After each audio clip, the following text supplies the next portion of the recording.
All right, San Diego and Southern California, what's going on? Hour one, Jon and Jim. Now, Jim failed to mention his update. I know this is hard to believe he failed to mention something in update.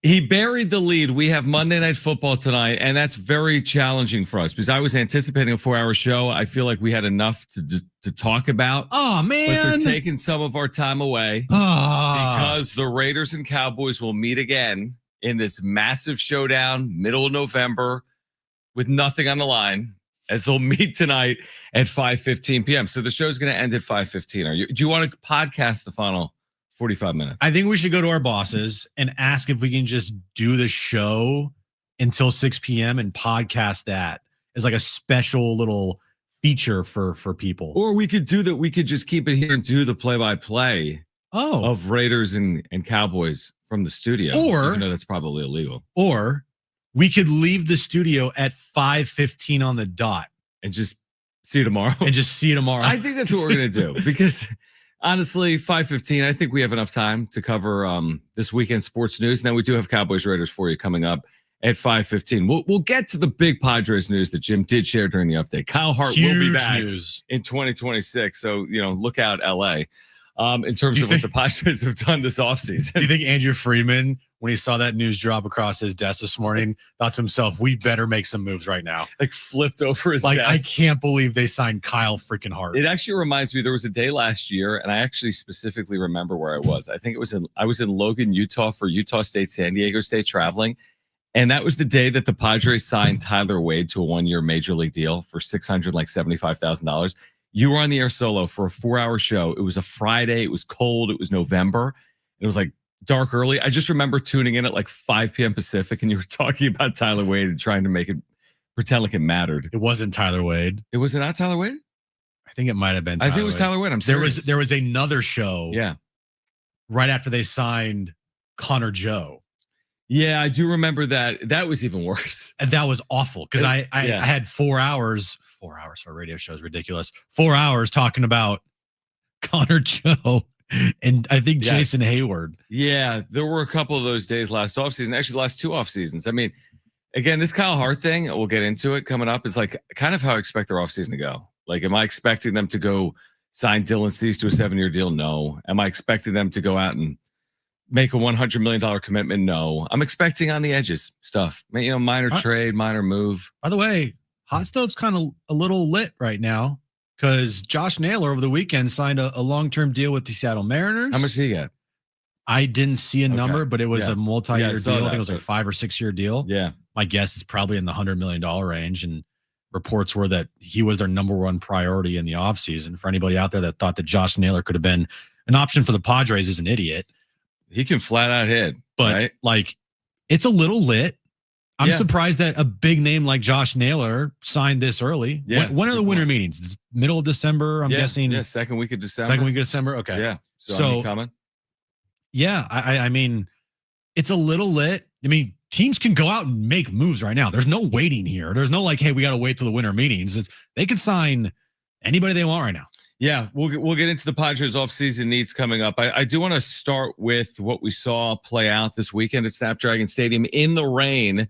San Diego State finds a way, which is what we kind of said in the week leading up to it. We knew it was going to rain. We talked about it for days on end. Said, it rained? Is it going to impact them negatively? Is it going to impact them positively? Will they be able to overcome it? Will they be better prepared because of what happened the week before against Hawaii? San Diego State did what it needed to do in a game that literally looked like Big Ten, Penn State, Iowa, 99. I mean, it really did. A game that had, 85% of the plays called were running plays for both of the teams. Boise at one point ran for 22 consecutive plays. San Diego State ran for nearly 300 yards. Aztecs do control their own destiny. They're 8-2. They are 2 wins away from not just getting to a Mountain West Championship game, but hosting a Mountain West Championship game. So 17-7 win. The defense does what the defense has done. Boise State's now 6-4, believe it or not. And San Diego State's got the tiebreaker on Boise. They've got the tiebreaker on Fresno State. They're 8-2 overall. They're 5-1 in the Mountain West, and they're 2 wins away from playing for a Mountain West championship here at Snapdragon Stadium. Said last week, don't care how they win. Don't care if it's the ugliest game on the planet. Don't care if it's 3-0. They were like, all right, Jim, bet for just their passing game. Like the running game, like they were fantastic on the ground. Lucky Sutton. I know you had a little beef today with the Mountain West Conference. Yeah, what's the deal? I never do that either, but I'm like, you know what? I was I gonna say something, but I was like, I'll let you just do your thing. You're upset because Lucky Sutton wasn't named the offensive player of the week in the Mountain West Conference. Yeah, he went for 150 yards against Boise State, and the winner was the Nevada running back who ran for 136 yards against San Jose State. I mean, okay. I mean, this was first place on the line. Yeah, exactly. So you know what I mean? Like, what meant more? Don't get me started yet. I want to. It's 2:07. Let's go. You're right. I mean, let's get the fire lit underneath Jon Jim today. He may come on the air. I'm trying to get Lucky on, not to talk about that. I wouldn't put him in that. Hey, you weren't named Offensive Player of the Week. Do you have anything you want to say to the league? Yeah, shove it. But 150 yards, and he goes over 1,000 for the season. And San Diego State went for 6 yards a carry. 6 yards a carry against Boise State. Boise's an elite defense. I know their offense has issues, but Boise State's defense is an elite defense. And I mean, San Diego State orchestrated it. Boise knew they were going to run, and Boise could not stop San Diego State on the ground. 277 rush yards. Boise had no answer for San Diego State's ground game. Yeah, and as I said, just win the game. Yep. We're not talking about style points here. We're not talking about, their passing game. Just win the game. They were never going to, and I still don't think there's a chance that they can make the college football playoff. All right. So that to me feels like a pipe dream. They would need so many things to go their way. I just don't see that happening. There's 2-3 teams ahead of them as far as in the pecking order of who would make the college football playoff of the group of 5 teams. You're going to need some breaks because the only, but here's the thing, in the group of 5, the only way to get to the playoffs is you have to win your championship. Yeah. So you could be the best team in the American, but if you lose to someone else, you can't go. So winning on Saturday by any means necessary was the only goal. If you're upset about how it looked, you're just upset to be upset. Winning on Saturday was the only thing that mattered. And other than their passing game, which was not good, that's an understatement.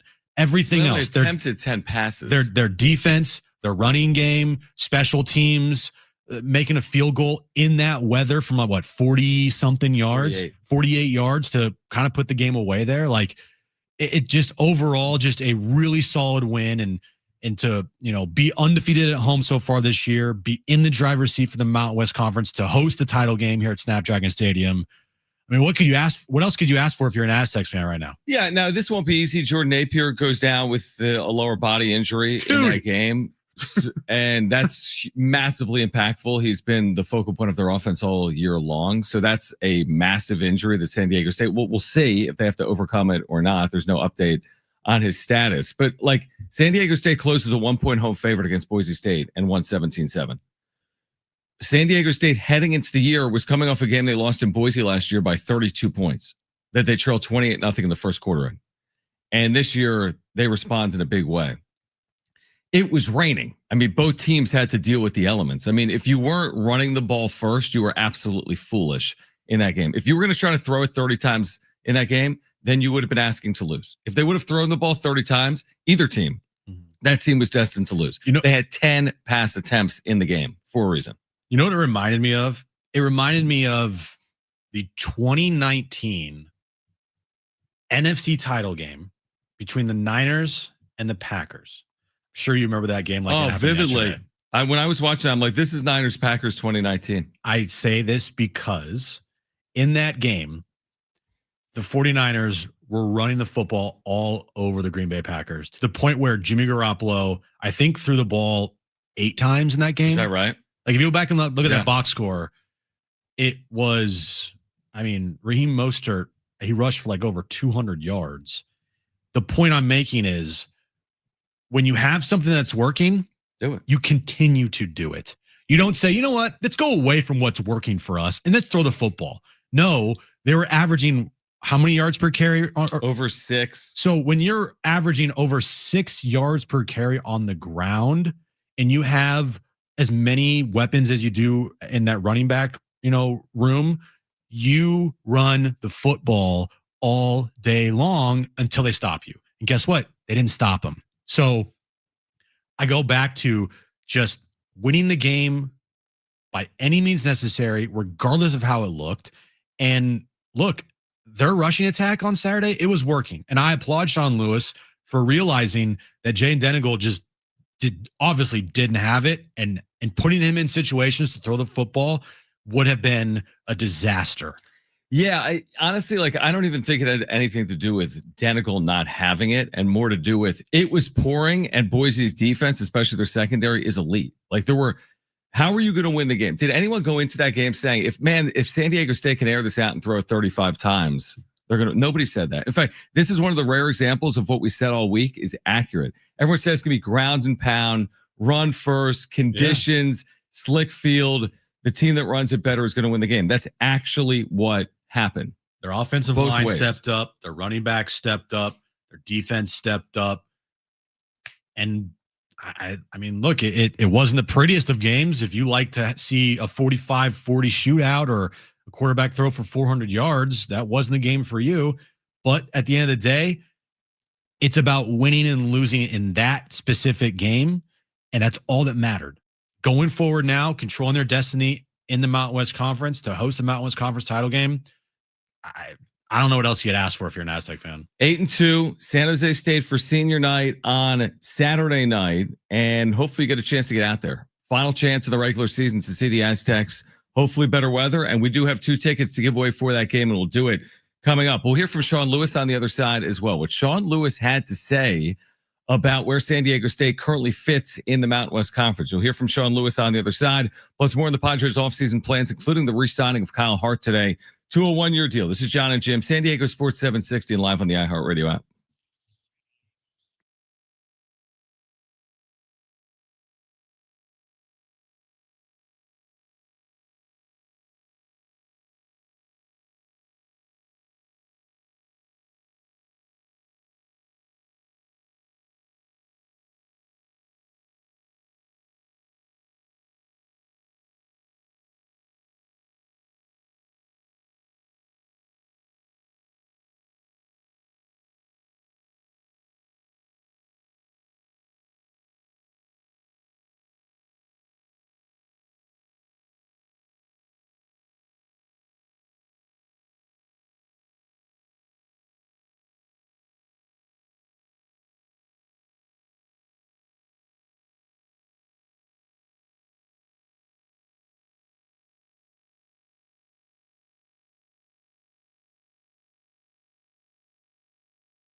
All right, San Diego Sports 760 is celebrating the season with the iHeartRadio Holiday Special. One night to get you in the holiday spirit with exclusive performances from the Goo Goo Dolls and Gwen Stefani and more. Listen to the show Wednesday, November 26, 4 p.m. on Holiday Seasons Radio on the free iHeartRadio app. All right, we'll get into this Padres exciting offseason, which is now underway, coming up in about 15 minutes. Also, let's just tease that for the entire show. We'll get into that at 5:15. Meanwhile, at 5:15, we have Raiders and Cowboys tonight on San Diego Sports 760. We're also giving away a pair of Aztec tickets for senior night, Saturday night, San Diego State, San Jose State, Saturday night, Snapdragon Stadium. So I mentioned this a year ago. San Diego State goes to Boise, and they were dominated in all facets. I want to say it was in November. Boise was on the cusp of reaching the college football playoff and getting a bye. Ashton Genty, I mean, he was in the midst of a season which he finished second for Heisman voting, right? Should have won. Yeah, right. I voted for him, right? So a year ago. So that's how this played out last year. Boise dropped 56 on San Diego State last year. I vividly remember Boise State fake punting up 42-7 in the second half last year. So that was last year. And then there's Saturday night. And Boise, all they tried to do was run the ball. 22 consecutive rush plays. This was Sean Lewis Saturday night. Have you heard this? Yeah. This was Sean Lewis Saturday night on the job of the front seven defensively for the Aztecs against Boise State. Yeah, we bullied the hell out of them. It's damn good. It's a physical game, right? Like, especially not like this where you know that, you're going to need to roll it up and tighten up the chin strap a little bit, right? So it's funny. A year ago, a lot of people talked about the gap between our two programs. Gap doesn't seem too significant, does it? Right? So our strength and conditioning department does a hell of a job. Our kids do a hell of a job. We're a physical outfit, right? Like, we may live in a great area that doesn't get a whole lot of bad weather, but man, we got a blue collar nastiness about us that if you want to go fight in a phone booth, let's go get it on. Those are fighting words right there. I mean, I think, it's kind of interesting the difference a year can make. Especially, I mean, college is the one sport in basketball and in football where you can change around a program in a year, in a calendar year because of NIL and obviously the transfer portal. Like, sure. You can pretty much change your entire roster from year to year. The whole thing, yeah. So you can keep or try to keep your best players and then replace damn near everybody else. Right. Kind of what happened with this Aztec team. They retained their best players or most of their best players, and they replaced a lot of their roster from last year. Yeah, no, completely. But it's funny because when you start a season, nobody was talking about San Diego State. They were picked in terms of their second to last or close to last. Okay. Middle of the pack. Boise's picked at the top, rightfully so, coming off the year in which they had. Then what happened? But the funny thing is, to your point, what a difference a year makes. They don't have Ashton Genty. No. It's not to say they don't have good players. They do. And they're expected to be better than they are. But San Diego State is like, well, they went 3-9, so they're going to go 3-9 again, right? Well, that's not always how it works. And it's not to say, I don't think what Sean Lewis was saying there was, it's like a changing of the guard. I think in Sean Lewis's mind, he expected to elevate San Diego State's program to this level. And he's done it in the second year. It's just interesting to me heading into the Pac-12, like what are these teams going to look like? Like, I think a lot of people thought, well, Boise is head and shoulders heading into the Pac-12 going to be the top of the heap. But now a year later, we don't know what 2026 is going to look like. We don't even know who's coaching in 2026 anywhere. But San Diego State has positioned themselves as what I would say to be at the top of the Pac-12 even in year one. I mean, they've done it here on the way out in the Mountain West, and we'll see what next year brings. We'll see if Sean Lewis is back, obviously, for year three. But it just, to me, who would have ever thought, to your point from the first segment, okay, they won 17-7, they ran the ball all night long. Who would have ever thought heading into the year that San Diego State would be a game plus clear of Boise State with 2 to play with the tiebreaker? And in control of the Mountain West Conference to determine if the conference title game's here at Snapdragon Stadium. Yeah, exactly. Like, yeah. I mean, we were talking about win totals. And you get to 6, 7, maybe, right? Yeah. Like, that's a big jump. You go from 3 to 7, and then you start competing for Mountain West Conference championships. Yes, that's right. Well, it happened in less than a year. They went from 3 wins to now they're in first place with 2 games remaining in the Mountain West Conference with the chance to host the title game here at Snapdragon Stadium. That's an incredible turnaround. Say what you want about, the team or whatever. I know there's a lot of trolls out there that love to just like be angry no matter what. even though the Aztecs are winning a lot right now and are undefeated at home. They're just not winning how you want them to win, which whatever. But this program under Sean Lewis, I mean, he gets a lot of credit. And I know that it's just one day at a time and one game at a time, and we'll see what happens next year. But in the here and now, this team is legit. They're obviously contenders here in the Mountain West Conference. We'll see what happens throughout the rest of college football, but just keeping it here in-house and in their conference, because that's the first goal of every season. The first goal of every season is to win your conference, right? And so if they can accomplish that after a 3-win season the previous year, in year 2 under Sean Lewis, like you say, what else can you ask for? I mean, I would love to hear from someone. Honestly, if you're listening right now and you're asking for more, I'd love to hear from you. 877-767-4760. Or I'd love to hear from someone who says, it's unbelievable that they were 3-9 last year and they're in this position. I'd love to hear from someone who say, yeah, they're 8-2, but I'd also like to hear from someone that says, well, they were 3-9 last year. 877-767-4760. Couple comments here on Twitter from Defeat USC. He commented, he's like, what destiny? Surely not the CFP. Anything else blows. Yeah, okay. I wrote back like, what, LOL or something. Like, why are you so angry? Well, his name is like, I feel like there's certain trolls just like built in, because college football has a lot of trolling in it. Like if you're an SC fan or a Boise fan or whatever. Here's another one from Teddy Mac 44. Effing atrocious football. Has to be the worst major D1 conference in the history of college football. Taking the game back 100 years. The worst QB to ever play at SDSU, period. He then replied, after I said they're 8-2 and in first place in the Mountain West Conference, LOL. He said, in the worst conference ever. There's high school football teams in San Diego with better offenses and better QBs, LOL. Yeah, again, some things you can't concern yourself with. It's like, you can think whatever you want of the league. It's not a Power 4 league, but last year the champion of the Mountain West was one of the final 8 teams standing. Boise got a bye, right, a year ago. So, I mean, listen, they don't control their own destiny necessarily to get to the college football playoff, because they'll probably need help elsewhere. But they could, as we stand here today, they could certainly get to the college football playoff. They need to win the Mountain West and potentially get help elsewhere to do it. All right, we'll give away a pair of tickets to see San Diego State, San Jose State Senior Night at Snapdragon Stadium. If you haven't yet been this season, great opportunity. Could be your last chance to see them this year. Saturday night, 7:30 at Snapdragon Stadium. We'll tell you when to call for those tickets. On the other side, let's get to the Padres' busy offseason. It's gotten very busy today with the re-signing of Kyle Hart. The impact. Next, Jon and Jim. Impact.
All right, this update is brought to you by Audible. We'll start with the Aztecs. They improved to 8-2 on the year. They remain undefeated at Snapdragon Stadium with their win over Boise State on Saturday night, 17-7. They're in sole possession of first place in the Mountain West Conference. If they win out, they win their final 2 games, they will host a Mountain West Conference title game here at Snapdragon Stadium. The hot stove is very much lit as the Padres re-signed Kyle Hart to a 1-year deal this morning. NFL news of the day, Jamar Chase has been suspended for 1 game for spitting on Jalen Ramsey. And we have Monday Night Football here on the station at 5:15, Raiders and Cowboys. Stuck in traffic, Audible's Romance Collection will have you falling fast in the slow lane.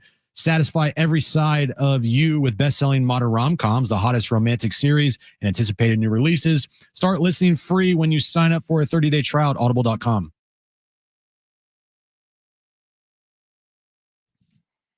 All right, Jon and Jim. Will Brinson will join us. We'll talk about tonight. Raiders and Cowboys will join us at 4:30. We'll talk about yesterday as well in the NFL. So Will Brinson, senior NFL writer, CBS Sports, will join us coming up at 4:30. We do have Aztec football tickets to give away. Aztecs basketball, by the way, home tomorrow night taking on Troy at 7 p.m. As I think Jim maybe just mentioned his update. I wasn't listening. I should have mentioned this in my update, which I didn't. You obviously know this. Magoon Guath will be making his return to the Aztecs lineup tomorrow night against Troy. Correct. Yes. And Brian Dutcher spoke on this within the last 2 hours. Now, I don't think it's determined whether he'll start or come off the bench or what his minutes will be or if there's a restriction on his minutes, but he hasn't played since the first 4 game against North Carolina last March. So it's been a while, but man, that's going to add a element that the Aztecs haven't had through 2 games that you can't you can't emulate it. You don't even understand what type of impact he makes unless you see him on the floor, which we saw last year, and it was incredibly meaningful. You could argue he's the best player on the team at his best. We'll see what it looks like tomorrow night when Magoon Guath does return. By the way, talking about what people put on social media and whatever. The Aztecs could be 10-0 and people would say, yeah, but, right? Oh, there's a lot of yeah, buts. So there's someone I'm going back and forth with about San Diego State basketball. It literally makes no sense. I put the Aztecs are the first team out of the top 25. It was it was a statement tweet. Here's this week's AP poll. The Aztecs are 26th. And a guy writes, we're never mentioned as one of the top 10 basketball programs in the AP polls nationally, but every year going into the season, the San Diego fan base and media talks about the Aztecs like they are. So first I wrote back, what LOL? And then he said something similar. He said, they played in the national championship game and a Sweet 16 in 2 of the last 3 years, bud. I mean, what are you talking about? Honestly, in what world is someone living in that we're giving San Diego State too much credit for their basketball success, but they're not in the top 5 in the AP poll? What are you talking about? Who cares where they are in the AP poll? And I'm the one tweeting about it, but it doesn't mean anything. Doesn't mean anything. Would you rather San Diego State sit second in the AP poll all year and lose in the round of 32, or be 22nd in the AP poll most of the year and make the Elite 8? It doesn't matter. The AP poll is not indicative of what's going to happen in life, in any sport. No, it doesn't matter. And we this is one of the instances where I look at this Aztec team and I just know if they stay healthy, they're gonna be good. Hoops, you're talking about basketball, yes. They're gonna be good. So who cares about the AP poll? Yeah, I don't even care, and I tweet about it. I mean, it's just a factual statement. They're 26th. Does it matter? Would anyone feel different about the program right now if they were 25th? That you feel stronger about what Brian Dutcher and his staff have done? People like to just see that little number next to SDSU. So true, dude. It's so true. That's it. So when they watch a game or they look online and it shows, 17th SDSU, it's like a validation number. It's oh yeah, that's cool. It's who cares though? Let me ask you this. All right, speaking of Magoon for tomorrow, combined points, rebounds, blocks, steals, assists. So his impact there, his box score impact. Let's say he played 15 minutes. Okay. What do you think he does tomorrow night? 15 minutes. Hasn't played in 8 months. I'll go 6 points, 4 boards, a block, no assists, no steals. No steals. Like, so you went 11, 6 points, 4 rebounds. I think he goes like 2 for 5, 2 for 4 from the field, a couple free throws. I don't know. Okay, I'm going bigger. Oh, really? 56, 56 points. 13 blocks, from 13 from 3. No, I'll say 23 rebounds, 10, 5, and 4 in 15. 10 points, 5 rebounds, 4 blocks. Bruh.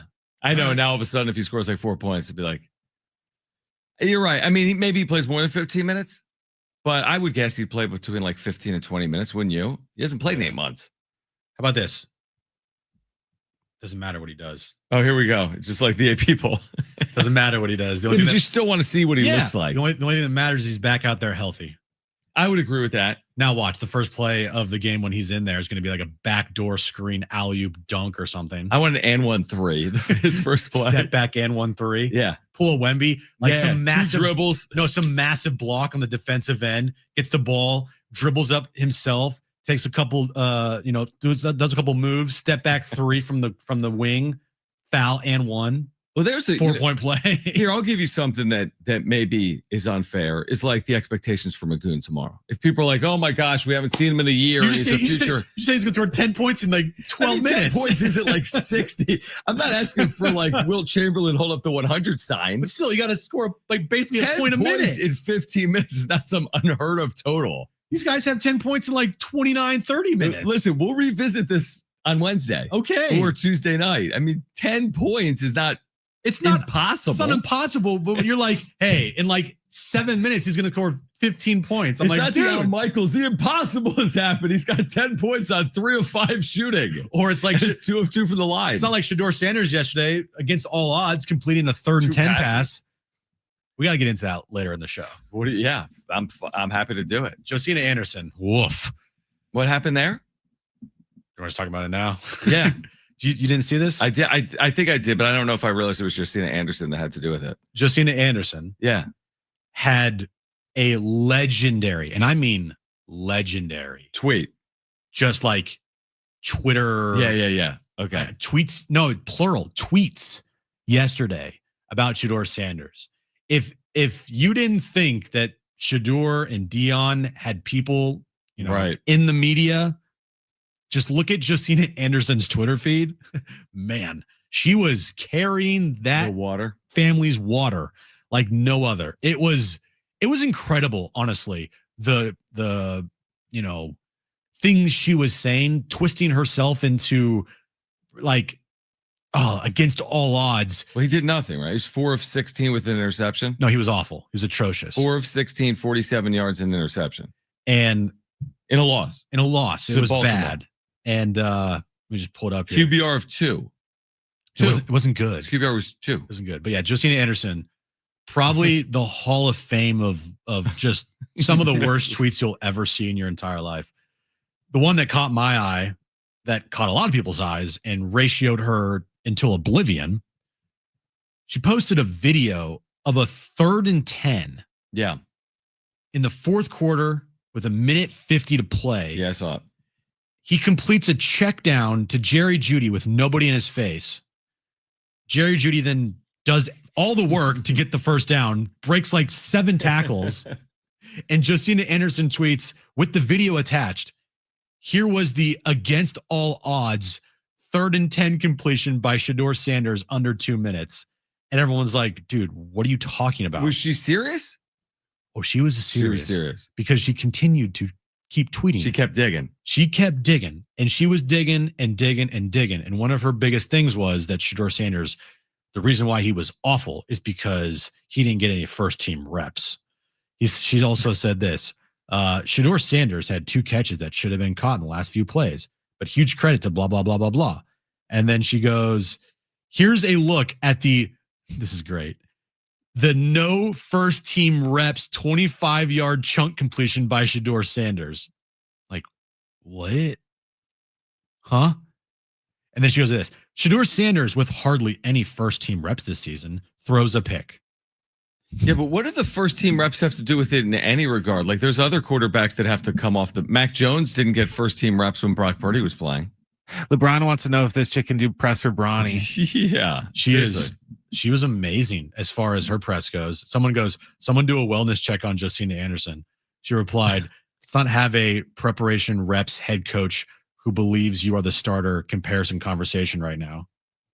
So wait, is she saying that this guy would be elite if like the coaching was better and they like gave him an opportunity in practice to be better? And it gave like him, she's putting on the practice and gave him first team reps. Yeah. He's a backup. Why would he be getting first team reps? It was incredible to see how she got just absolutely obliterated on social media by like actual people that played in the NFL or covered the NFL. Like I think Josina Anderson used to work for ESPN. Now she's completely irrelevant. I have no idea where she is now, but she's became irrelevant yesterday by these tweets. And she works for a company called Sanders Television. I don't know what she does. She's irrelevant now. Who cares? But I thought that showed up on my timeline, and I was like, wait. After really? watching this, are you now worried when the Niners go to Cleveland at the end of the month if Shedeur is the starting quarterback, if he starts getting first team reps? Oh, man. For that big game. He gets first team reps. He's going to be like Peyton Manning, Lamar Jackson, Patrick Mahomes out there. Dude, death taxes the Browns being 2-8. How many times in my lifetime have the Browns been 2-8? And they didn't even play some of the years because they moved. Yeah. How many times in our lifetimes have the Browns been 2-8? It is unbelievable. Now, hasn't been every year, but it's been so many times. It's just who the Browns are. Holy moly. It doesn't matter. Everything can change. One thing is for certain. The Browns always suck. Yeah, they are a complete train wreck. And they got like the best defensive player in the league, and then everybody else sucks. Exactly. It's because, and if Shedeur was getting first team reps, you wonder if they're 8-2. Not 2-8. This woman, I mean, just the epitome of what are you doing? PR for also a guy that, like, again, people will say, like, the reason why you don't like Shedeur, they'll throw the race card. Like, oh, there's a reason why you don't. Shut up. Shedeur's not good. There's a reason why he's not getting first team reps. He's a backup. Wait, what is his race have anything to do with I think there's a lot of things that people look at as to why people are critical of Shedeur, and they'll throw back into people's faces. It's like, no. We're talking about football and X's and O's here. And there's a reason why he went in like the 5th round or whatever. And there's a reason why he's a backup. And to your point, when Brock Purdy was the 3rd string quarterback and he got thrown in there, the starting lineup, he didn't have any reps with the first team and he looked just fine. And here's the other thing. When Brock Purdy was good, he was getting ripped. Right. So what's that have to do with? So, I mean, it's the position also. When you're Shedeur Sanders, by the way, and all the attention you've brought yourself the last 2+ years, I'm sorry. There's going to be a lot of people that are going to comment on everything. If you're Shedeur Sanders. I came against all odds, 3rd and 10 completion. Dude, against all odds. That's insane. Went 4 for 16 with a pick. Against all odds. 40 yards and lost. Hit a clean pocket and he threw a check down. Yeah, come on, give me a break. All right, let's get to the real important news of the weekend, which is this Kyle Hart signing. We'll do that on the other side. The Padres making their first big move of the offseason. How will the Dodgers counter? That's next on Jon and Jim.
You want to know what's really against all odds is this radio show. Jon and Jim, San Diego Sports 760. We do have a pair of tickets to give away to see the Aztecs Saturday night, Snapdragon Stadium, senior night for the 8-2 Aztecs, who are playing to remain alive to host a Mountain West Championship game. I need the tiebreakers. It's like all I care about, and I haven't seen them.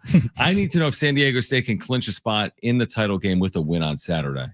And they might be able to. I just don't know what it would take. A win and potentially a loss somewhere else. But anyway, huge game. Senior night, San Diego State, San Jose State will give away some tickets. We also have a family 4-pack of tickets to SeaWorld San Diego's Christmas celebration that we'll give away today. Will Brinson will join us at 4:30. We'll talk NFL with him. And then coming up at 5:15, we have Cowboys and Raiders right here on San Diego Sports 760. I was just looking at the upcoming college football games this upcoming weekend. Yeah. Because I was originally going to go to look at the standings, and then the first thing I saw was Texas A&M versus Samford, and I'm like, hold on. How's that weekend in the SEC? I'm like, Where everyone tells the SEC is so good that they have to now play the Citadel the week before Alabama plays Auburn. Right? You got to play Samford, not Stanford, not that they're good, but Samford and the Citadel. And right, like click on SEC schedule. Do you have SEC schedule? Yeah. So we got Georgia 9-1 taking on a 1-9 Charlotte team. Okay. Georgia's favored by 44.5 points. It should be all right. Alabama 8-2, bad loss against Oklahoma at home this past weekend. They play Eastern Illinois. Okay. Jimmy G. They're 3-8. Let's see here.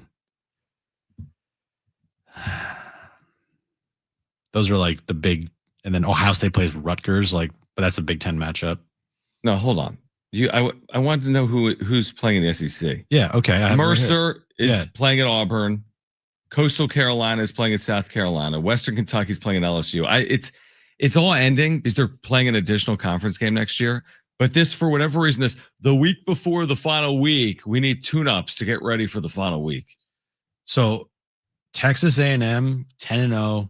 Number 3 in the country. What if they lost to Stanford? Stanford's 1-10 on the year. Trying to look at what's the line? I'm trying to find the line. Not even out there. It's probably 100.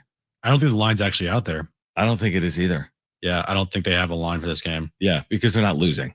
No, same thing. There's no money. Same thing with Alabama and Eastern Illinois and Auburn and Mercer. There's no lines for those games. Yeah, exactly. For some reason, there's a line for the Georgia Charlotte game.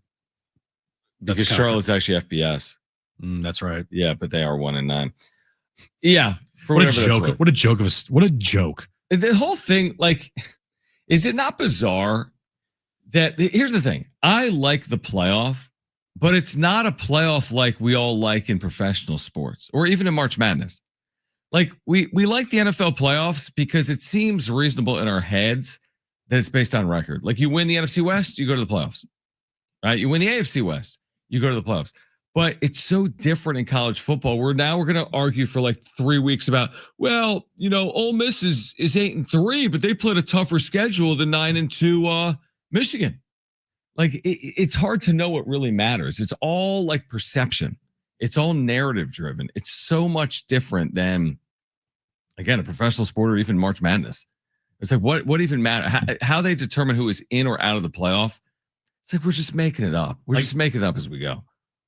Alabama's making the playoff, right? It didn't last year. Okay. So maybe this year they only have 2 losses as of now. They would make the playoff.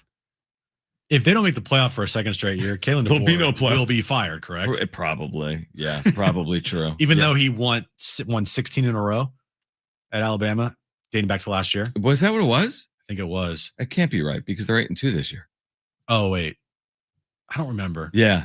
Oh no, it was 16-1 wearing a black hoodie. Oh, is that what it was? Yeah, that's what I saw. Funny. 16-1. No, they're gonna make the playoff. Yeah, because they're 8-2. They will have to beat Auburn in the last game, is what I would guess. The playoff is Auburn for your Alabama. The playoff is just SEC and Big Ten, but that's for another day. Okay, we haven't even gotten to the news of the day. The Padres are bringing back a guy that had a negative WAR last year in Kyle Hart. So they liked what they saw, even though he spent half the year in AAA at a 5.7 ERA and a negative 0.5 WAR. Can you spin this for me? Yeah, I can spin it as not impactful. I can't spin it as impactful. It's a depth piece that is necessary in baseball because you do need more than 5 or 6 starters. I imagine that he should be like a 6th, 7th starter type that as necessary. Maybe he could make some starts for you, but I can't spin it beyond that. Can you? So his contract with the Padres is a 1-year, $1 million deal with a $2.5 million club option for 2027. It includes escalators on games pitched that can increase the buyout to a $500,000 buyout, and escalators on games started that can increase the club option to $4.5 million. Okay. All right. Just another very simple, not confusing deal by the Padres and AJ Preller. And also a deal in which they commit no dollars. None. I mean, the first year of the deal is $1 million. Also, was there any, I mean, to be fair, like, or to be honest, like, was there anything you saw last year from Kyle Hart where you're like, that's intriguing? I actually forgot he was on the team. He only made 6 starts for them. Didn't he get lit up somewhere? First 2 or 3 starts, and he was sent down. Chicago? Didn't he get lit up in Chicago? In April, like the second series or third series of the year, Cubs, first road trip, maybe. Yeah. But it's like, I mean, is he going to be better next year? I guess. Again, you don't have to have, not like the guy has to be playoff caliber. Not every signing has to be like, oh, he's going to pitch game 2 of the playoffs. You got to get to the playoffs. I just, whatever, right? He's just a guy. It's whatever. It's a depth piece, I guess. You want to know how it can be spun?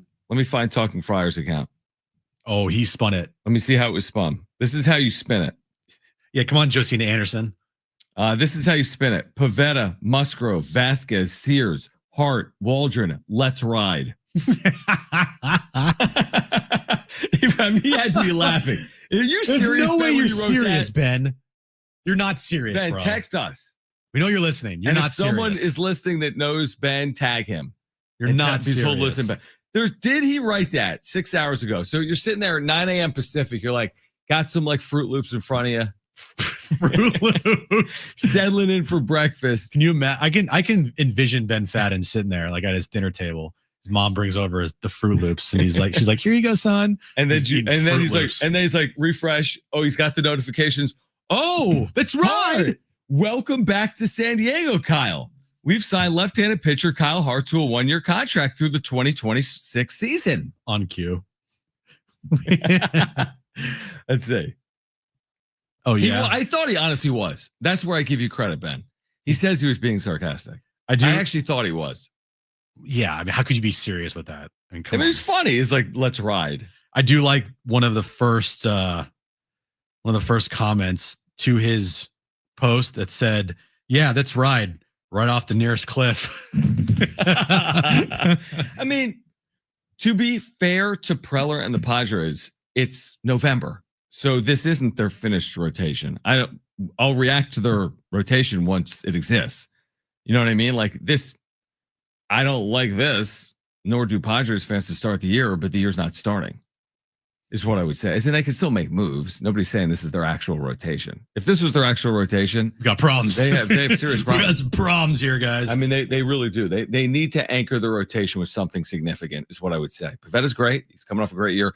Musgrove's fully capable. What's significant though that they can actually do? I mean, someone in the caliber of what they did with Pavetta, where it's a little under the radar, season starter, 4 ERA that they turn into a 3 ERA. That gets a 2-year deal. You're paying them 15 to 20 a year. And they've done that. The Padres Seth way. Lugos. Hey, what's at the bottom of that trash can over there? No, you're right. It's not going to be you're right. It's not going to be the big sexy offseason starter. Unless it's Michael King. Yeah, I think Michael King, that ship has sailed. Even though it's early on in this process and we haven't heard anything about their desire to potentially resign Michael King or Michael King's desire to return, or, if they've talked at all. But the likelihood of either King or Cease returning to this team next year, to me, very, very low. All right, Ben, if you want to explain yourself, you can call. He was calling, but we didn't pick up. Oh. All right. On the other side, we're going to give away some tickets. We've got a pair of tickets for San Diego State and San Jose State. We also have a 4-pack of tickets to SeaWorld San Diego's Christmas celebration as well. So we'll give those away between now and 5:15. We've got Monday Night Football, Cowboys Raiders coming up on San Diego Sports 760. That's at 5:15. And Will Brinson's going to join the show, senior NFL writer from CBS Sports. He will join us coming up at 4:30. Hour 2. Jon and Jim coming up next.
All right, this update is brought to you by Audible. We'll start with the Aztecs. They improved to 8-2 on the year. They're undefeated at home as they beat Boise State 17-7. Their first place in the Mountain West Conference. They control their own destiny. If they win out, they will host the Mountain West Conference title game at Snapdragon. The hot stove is lit. We just talked about it. Padres made a huge signing today, signing pitcher Kyle Hart to a 1-year, $1 million deal. Other news in Major League Baseball over the weekend, Josh Naylor signing a multi-year deal to remain in Seattle with the Mariners. And tonight we have Monday Night Football on the station, 5:15 kickoff as the Cowboys take on the Raiders. Stuck in traffic, Audible's romance collection will have you falling fast in the slow lane, satisfy every side of you with the best-selling modern rom-coms, the hottest romantic series, and anticipated new releases. Start listening free when you sign up for a 30-day trial at audible.com.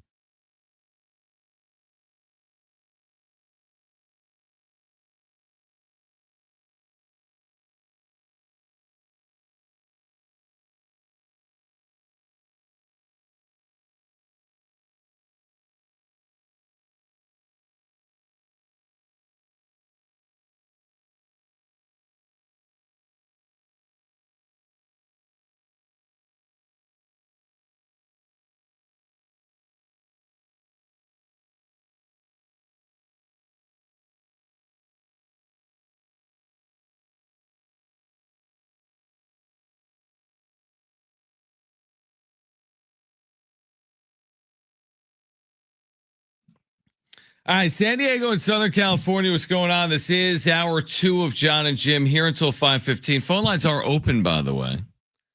Not closed. 877-767-4760. It's kind of cliche to say, right, in radio. Aren't the phone lines kind of always open? 877-767-4760. When are we like, lines are closed? I mean, sometimes it's possible. If you have a guest on, or we're talking about the Padres and someone wants to talk about UFC 391. We're like, we're not talking about UFC 391. Was it UFC 391 this past weekend? I have no idea, but I saw Dylan Dennis getting beat up. So there was a UFC event. Was it this past weekend? I forget which UFC number it was. Yeah, though. you're talking about 322 is what you're talking about. Talking about 322. That's exactly what you're talking about. 391. How about that welterweight? Holy moly. UFC needs to like go the WWE route and give their pay-per-views names. You're up high enough It's in the number route. Yeah. Yeah. Like when we get to UFC 874, like It's not that far off. Doesn't really roll off the tongue. I mean, 322 is a big number. It is. It's a very big number. So anyway, the phone lines are open is the point. 877-767-4760. Larger conversation about the Padres. It has nothing to do with Kyle Hart. Okay. You're not going to spend 3 hours and 15 minutes talking about Kyle Hart. If we had 4 hours, we'd spend 4 hours talking about Kyle Hart. Yeah. The larger conversation is, where are they right now with their roster and what has to be addressed? I agree with that. You like that assessment? I agree with that. Me sneezing. But like where they are and what has to be addressed to give the team a chance to, I don't know, win 90 games, right? Because I don't think the goal is like, well, they have to win 100 games or they have to win the division. That's maybe it's a whole other conversation. But I think, how do you position your team to win 90 times? Because if you win 90 times, you can get into the postseason. So what has to be addressed between now and the start of the season to give the Padres a legitimate chance to win 90 games? Well, if you just read Ben Fadden, Talking Friars, a.k.a. Josina Anderson's tweet here. Okay. Pivetta, Musgrove, Vasquez, Sears, Hart, Waldron. That's right. I know he's being sarcastic there, but so rotation is good. But I'm looking at that rotation, and if we're being serious, that's not even close to good enough. Okay. So that is the first order of business, is to address your rotation. You can't, search the bottom of the trash can, bottom of the barrel to find pitchers to fill out the rest of your rotation. Right. If you truly want to compete, unless this team thinks that Pivetta and Musgrove are going to be like the best 1-2 punch in baseball next year.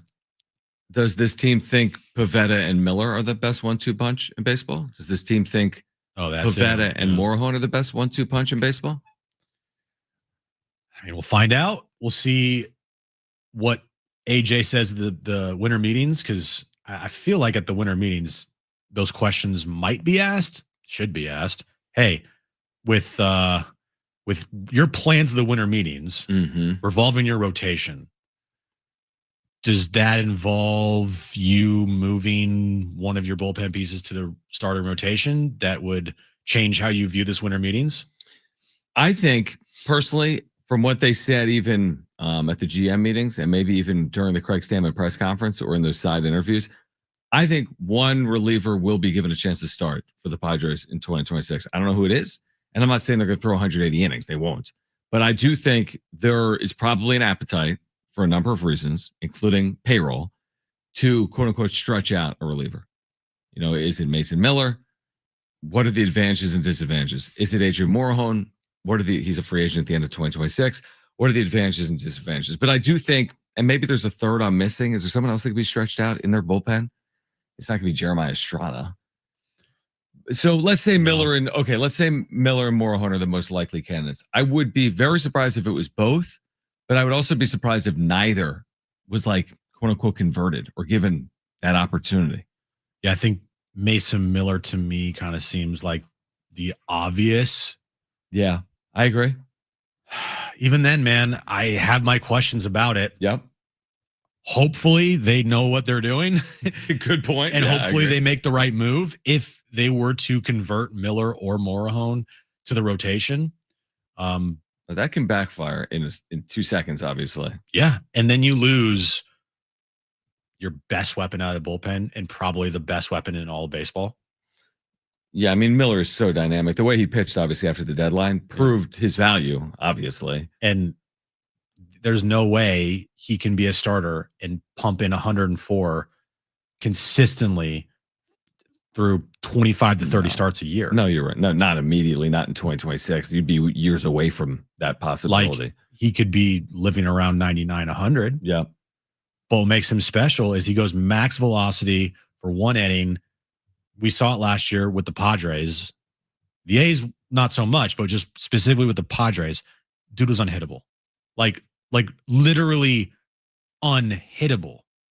You could not get a hit off him. He gave up. You gave up a home run in I think his first outing against the Diamondbacks. Arizona, Gurriel. And that was like it. And other than that, you couldn't hit him. I mean, his performance in the postseason against the Cubs, striking out everybody, throwing 104 on the black, the fastest pitch like ever recorded. Do you want to take that away and make him a starter? Look, because you have needs, kind of desperate times call for desperate measures. But I mean, this team has money to spend theoretically. And if they don't spend money, I'll go right back to the sell of the team and think to myself, is this going to affect this team going forward until there's a resolution with what the Siler Bros are going to do with the franchise? And by the way, a sale is not 100% guaranteed, guys. It's not. It's not even close to 100% guaranteed. It could happen, and it could very well easily not happen. And that's kind of scary to think about. By the way, to your point about him being unhittable, he allowed 7 hits. I mean, it's insane to say. He made 22 appearances. He struck out 45 in 23 innings. You know what that means? 2 out of every 3 outs recorded as a Padre were via the strikeout. 2 out of every 3 outs recorded for the Padres is via the strikeout. Is that good? Here would be my concern. Obviously, his health is first and foremost. You're right on the velocity because you don't go from 60 innings to 150 innings. That's concerning health and velocity wise. My other concern is, doesn't he just throw 2 pitches? I say just. Well, he has 3 pitches. Okay. But he only throws primarily 2, which is the slider and fastball. Which has been amazing. As a reliever, never working through a lineup more than one time. I mean, he's not facing more than 4 or 5 batters. Well, he was a starter early on with the A's, remember? We touched on this, but you brought it up. You threw 7 shutout innings against in his second outing. Forget against you, but you're right. No, in 2023, he made 6 starts. So he has done it. So maybe that is what makes it compelling. He has done it. Here's my worry, though, is that the second that you convert one of these relievers to a starter, right? You know what's the next thing that's going to happen, right? What's going to happen? Starts with the T. Starts with the T, John. What's it end with? John. That's what I'm saying. I'm not saying that out loud. I know. But your health is always the first. But you know what I mean? It's like, hey. Oh, I know what you mean. Converting a starter or a reliever into a starter, it's like if you haven't had elbow issues, you're going to eventually have elbow issues. And Major Morejon's already had elbow issues as a starter. But let me ask you this, because I'm dead serious now. Mason Miller coming up in the minor leagues. This was a quick rise. 16 appearances in his career in the minors on his way up. 15 starts. Then 6 starts in 2023. That's not forever ago, to your point. What was his numbers in the minors? 2.52 and 16 starts in the minors. So the point is, and who recently told us, Mike Farron, maybe like he came up as a starting pitcher. Yeah. Like he understands the workload requirements. Now, why did the A's determine that he'd be better suited coming out of their bullpen? I don't fully know. Is that to protect him? Was that to keep him healthy? Like, what was the consideration? I don't really know. I mean, he's been dominant. I mean, the A's made a decision that certainly paid off for him. Yeah. Whatever happens, whatever they decide to do with Mason Miller, if they keep him as a closer, great. If they convert him to a starter, let's see what happens. It could turn out to be the best thing ever. True. It could turn out to be, hey, we traded away Leo DeVries, one of the top prospects in baseball, for a frontline starting pitcher potentially. Exactly. For the next 4 years. Imagine that. That could absolutely be the case. Right. Or you keep him as a closer and you traded away Leo DeVries for one of the best closers in baseball, and closers' values, they're not as high, obviously, as a starter, for sure. But right. It's like, what would you have rather made that trade for? If you get a guy that finishes third in Cy Young voting in 2027 as a starter? Maybe that's what they're looking at is, hey, the reason why we feel comfortable trading away Leo DeVries, which by many people at the time were like, whoa. Yeah. Oh, absolutely. For a closer, maybe they're in their eyes like, we're trading away Leo DeVries for a starter in Mason Miller in the future.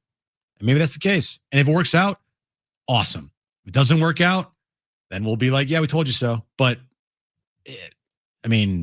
desperate times call for desperate measures with this franchise, and they need starters and they need help in their rotation badly. And if you converted Mason Miller to a starter, that's one less slot in your rotation you got to worry about filling, because they got to fill some spots. Randy Vasquez, can you count on his luck from last year to carry over to this year? Because he was very lucky. Let's be real here. He was very lucky last year. Can you count on JP Sears developing and being better? Well, I don't know. And you're also going to have to,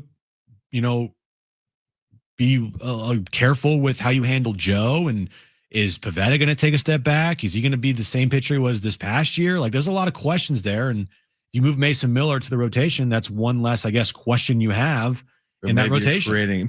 Potentially creating another exactly about your bullpen, and also about Mason Miller, like the long-term longevity of being a starter in the major leagues. What are the other needs for the Padres? Plus, a fascinating development through 10 games of the NFL season that we're going to discuss on the other side. Plus, Will Brinson will join us coming up at 4:30, senior NFL writer for CBS Sports. And we have Monday Night Football tonight, Cowboys and Raiders from Las Vegas at 5:15. Keep it here at San Diego Sports 760.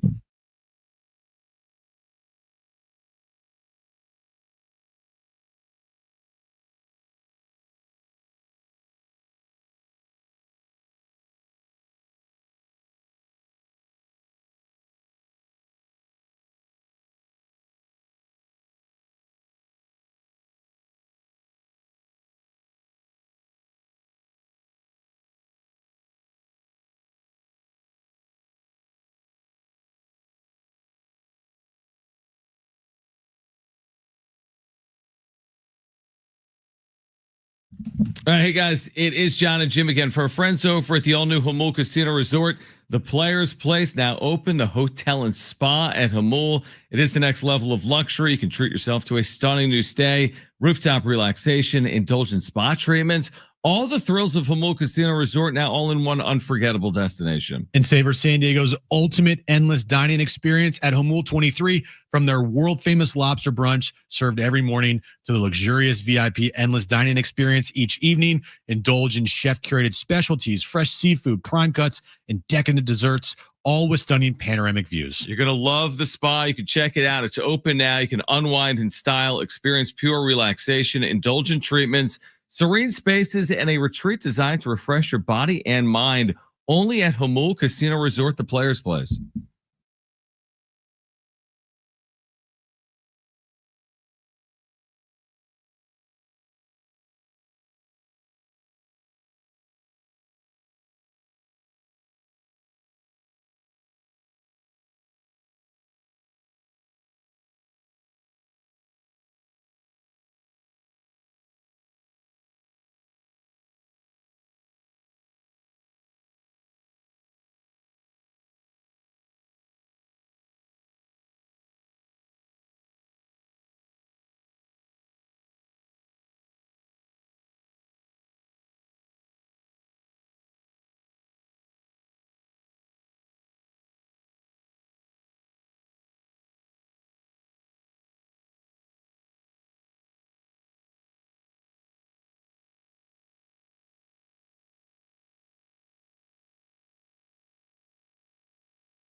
All right, Will Brinson's going to join us at 4:30. Jon Jim with you until 5:15. Raiders and Cowboys. We can continue the conversation about Padres offseason needs. I just think it's interesting to note that 10 games into the NFL season, Kansas City Chiefs are on the outside looking in, 5-5, a game out of a wild card spot in the AFC. They lose at Denver yesterday, and now there are still 7 remaining regular season games, but certainly not a guarantee, I guess, at this point. Outside looking in, the Kansas City Chiefs, I mean, as dominant as anyone over the last decade. Right now, I don't know if they need help, but they need to play well, certainly over their final 7 games. So I would just ask you, just eye test alone, what team do you think is better, last year's team or this year's team? Of the Chiefs? Chiefs, yeah. Yeah, it's interesting. I think I know where you're going. Yeah. I think, here's what I would say. I would probably say, are they similar? I think their offense right now is better. But the reason I say, are they similar, is this year's team's just losing the close ones, and last year's team was just winning the close ones. In almost every statistical category, they're better this year. Their offense has been better. Other than their win-loss record. Their turnover margin's better. Their points per game is better. Their opponent's points per game is better. Time of possession, all these major statistical categories, they are better this year than they were last year. Right.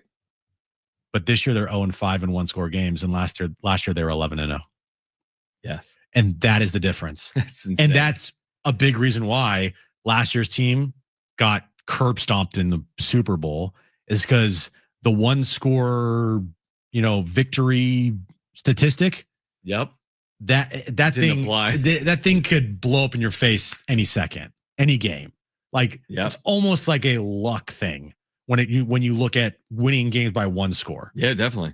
And then all of a sudden they were in a 7-score game. Right. That's why you rarely see teams that have won as many 1-score games in a regular season go on to win like a Super Bowl. Yeah, exactly. It's almost a coin flip effect. You keep flipping, you're eventually going to come up on the wrong side. Yeah. Well, that's what happened to them this year. I mean, what are the odds they're 0-5 in 1-score games? There's probably a better chance to be 1-4. Right. And then all of a sudden they'd be 6-4 overall. How do you feel about what they have to come? This is what they have to come. Hosting the Colts. Just listen to their schedule. Home to Colts, road to Cowboys, home to Texans, home to Chargers, at Titans, home to Broncos, at Raiders. They got 2 guaranteed wins there. Titans and Raiders. Right? How many wins will they need in those 7? Will they need to go 5-2 to get to 10-7? Does 10-7 get them in? I would guess it would. There's a 6-4 team in there. Jacksonville holds the tiebreaker over them. Yeah. Chargers right now beat them in the opener in Brazil. Chargers are 7-4. But if you're looking at the Jags, the team directly above them, Jags hold the tiebreaker over the Chiefs. Good point. So you'd have to make up 2 games in the final 7. Yeah. I think again, it's the famous last words every year for the Chiefs when someone says they're done, it's over, and then they're in the Super Bowl, and Patrick Mahomes is holding up another Super Bowl trophy. That's so true. But if you want to be that person today that says that this is the beginning of the end for the Chiefs for just this year, I don't think forever. You're going to say you kind of have the ammo to do that. You do. Yeah. You have enough there, just record wise alone, to say like this ain't it. I know Greg Camarillo on with us on Friday, our NFL insider, said that the Chiefs to him are still one of the best teams in the AFC. You could be right about that, but your record is what your record is, and you can't tiptoe around your record. I'm fascinated to hear what Will Brinson has to say about it. Like you said, it's as simple as 0-5 in 1 score, 11-0 in 1 score last year. I mean, that's kind of insane. But like you just said, you are what your record is. And in football, the opportunities are so limited. Like you throw a game or 2 away, and now all of a sudden you're right. 10-7 might not be a guarantee. That means they got to go 6-1 or better. Yeah, and there are no style points, especially in the NFL. Yeah, nobody cares. But I mean, the Chiefs, they're just every game. You know what the game's going to be like. It's going to be a close, low-scoring game. Let me ask you this: if they do get in, everyone's going to say the same thing. They got Mahomes, they got Reed, they got a shot. Well, if they get in, that means they'll have to play some really good football. Yeah, let's say so. 5-2. They'll be semi-hot heading into the postseason, and they'll be scary as hell. Yes, it'll be so interesting. Like imagine them 10-7, 7 seed, but they won 5 in a row, and then they're playing the 2 seed in the AFC, which is whom? like a team like Indianapolis or Denver or the Patriots or New England. Yeah. I mean, Denver right now is the 1 seed in the AFC. I think the Patriots are either the 2 or the 3. Colts are 2 or the 3. Right. I was telling you this off air. It looks like 2009 in the AFC. Yeah, it's so true. You got the Broncos, the Patriots, the Colts, the Steelers, all on. Chargers are in there. Yeah, you're right. Chiefs are out of the postseason. Like, it looks like what the 2009 NFL season looked like with the teams that are the top of that conference. Who do we feel better about today? Baltimore, 5-5. But Baltimore's won 4 in a row. That's what I was going to say, off the and only a game out in their division. I would feel better about Baltimore because they have a better chance to win their division. Chiefs have no chance to win their division. None. Zero. Like it's 4 over. games out. Yeah. Yesterday was the game they needed to have any chance of doing that, and they blew it. Yeah, so they're not winning their division. First time since 2015 they won't win it. That one's 2015. Over. Yeah. I'm confident in saying that the division is over I for the completely Chiefs. agree. It's just the math. Very confident in saying that. And so because of that, you look at the AFC South or the AFC North, excuse me. And I mean, does anybody believe in the Steelers? I mean, it's Aaron Rodgers just got hurt. Yeah. He's gonna be out a couple of weeks. Mason Rudolph is now the quarterback there. And the Ravens have won 4 in a row, I think it is.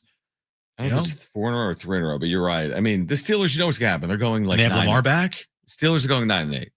Oh yeah. So are the Ravens going to be better than that at the end of the year, or have the tiebreaker? Can they go 10-7? Exactly. That's basically the question we're asking. But yeah, it's interesting looking at the AFC with both Baltimore and Kansas City right now on the outside looking. Baltimore's in a way better position than Kansas City. Yeah, it appears so. I agree. And if Baltimore wins their division, they're hosting a playoff game, which is crazy. That's a good point. And then the NFC, Eagles beat the Lions last night. Was it the sexiest thing in the history of the world? It wasn't. Rams are 8-2 and the Eagles are 8-2. Those are the 2 top teams right now in the NFC. And Jim's Niners all of a sudden are in playoff positioning at 7-4. That was a big win last night for the Eagles over the Lions because they put the Niners in a playoff position. And the Lions on the outside looking in. Yep. Now the Lions have played The Lions have played one less game. Yeah. I also feel like I'm going to be really pissed off at that Packers tie because that thing is going to just be annoying as hell. Yeah, to sit a half game ahead or behind. Yeah, good point. Because I don't know if they're going to win their division. I mean, Brent's Bears 7-3. Brent doesn't care. He doesn't think the Bears are any good. No. He says no. Shaking my head if they're not going to win the division. The Packers. Okay. Oh, you're saying the Bears will win it or the Packers? No, the Packers will win it. No, the Packers won't win it. Oh, the Packers won't win it. I thought he was saying. Then do you think the Bears are? I thought you were shaking your head at the Bears. I said, no, I don't know. They still got lots of time to blow it yet. Yeah. No, there is. I mean, there's still. I mean, 10 games is a lot, but now with 17 games, like we still have nearly half the season. Nearly. And 5 of their 10 games, they needed like a last second comeback win. So they're like the Chiefs last year, just win all these 1-score games. You know, it'll be a big game, Brett. Bears Packers. Yeah, eventually. Yeah, when it's too bad Rodgers is iffy for this week's game against Pittsburgh. I didn't realize, by the way, Bears Packers is twice in 3 weeks in December. Yeah, they Bears pushed it back this year. All right. On the other side, back to some of these offseason needs for the Padres. Is that good? The best and worst of the sports weekend coming up. And Will Brinson, senior NFL writer for CBS Sports, will join us coming up at 4:30. This is Jon and Jim, San Diego Sports 760.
All right, this update's brought to you by Indeed.com. We'll start with the Aztecs. They improved to 8-2 on the year with their 17-7 victory over Boise State this past Saturday night.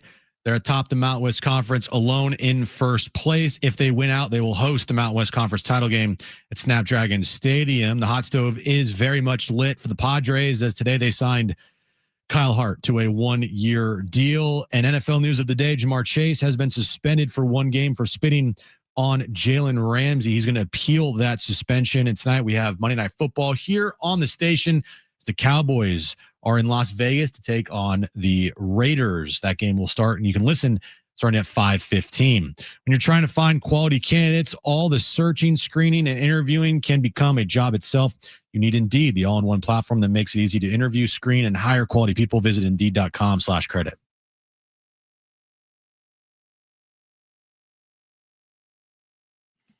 All right, Jon and Jim, San Diego Sports 760. Should we give away a pair of tickets for San Diego State football? When should we do that? You know what? We're going to do it in 10 minutes. In 10 minutes. Do not get anywhere. Do not go anywhere. San Diego State, San Jose State. We're going to give away a pair of tickets. Senior night, Snapdragon Stadium tickets at goaztecs.com. This is this Saturday night. We'll give away 2 free tickets coming up in 10 minutes for Saturday night at Snapdragon Stadium between San Diego State and San Jose State. A week from tonight, SDFC plays. It's been a while. They'll play a week from tonight in the Western Conference semifinals. And did you see what happened to Chucky Lozano? Oh, did I? He had to leave his international match due to an injury. Are you effing kidding me? This goes back to a conversation we had last week about a changing Major League Soccer schedule coming after the World Cup in 2027 to align with this world schedule, which I think will prevent stoppages in the postseason of Major League Soccer when that happens. But it's unconventional, right? We talked about it. They stop the season in the postseason and then return to postseason play, and that could be costly for SDFC. So Chucky Lozano will not participate against Paraguay due to, quote, muscle overload. Okay. Is that like what goes on in the NBA? Like, work. What's it called? What's the word I'm looking for? Just not going to play because they play a lot of games. Oh, why am I blanking too? What Load management? Load management. We've seen less of it, but is that what that is? Load management? Because it's workload? Well, when you leave the game previously due to an injury, my guess is SDFC's like, guys, what are we doing? Like, you're not playing. I don't know how it all works again. Yeah. I'm not. It's like losing someone in the WBC that we talk about, right? And this is right before their semifinal match against Minnesota at home. So their biggest match ever. Well, yeah. So that's what it is. You win, you go to the conference finals. Yeah. You win that, go to the MLS Cup. They're 3 wins away from a championship. First major championship in San Diego sports history, if I remind you. Yes. Yeah, it's been a while. It's been a minute. And he's getting injured in international games. Like, what the F? Nah, bro. I saw that come across my timeline. I'm like, you're like, serious? Excuse me? Yeah. No, that's not ideal.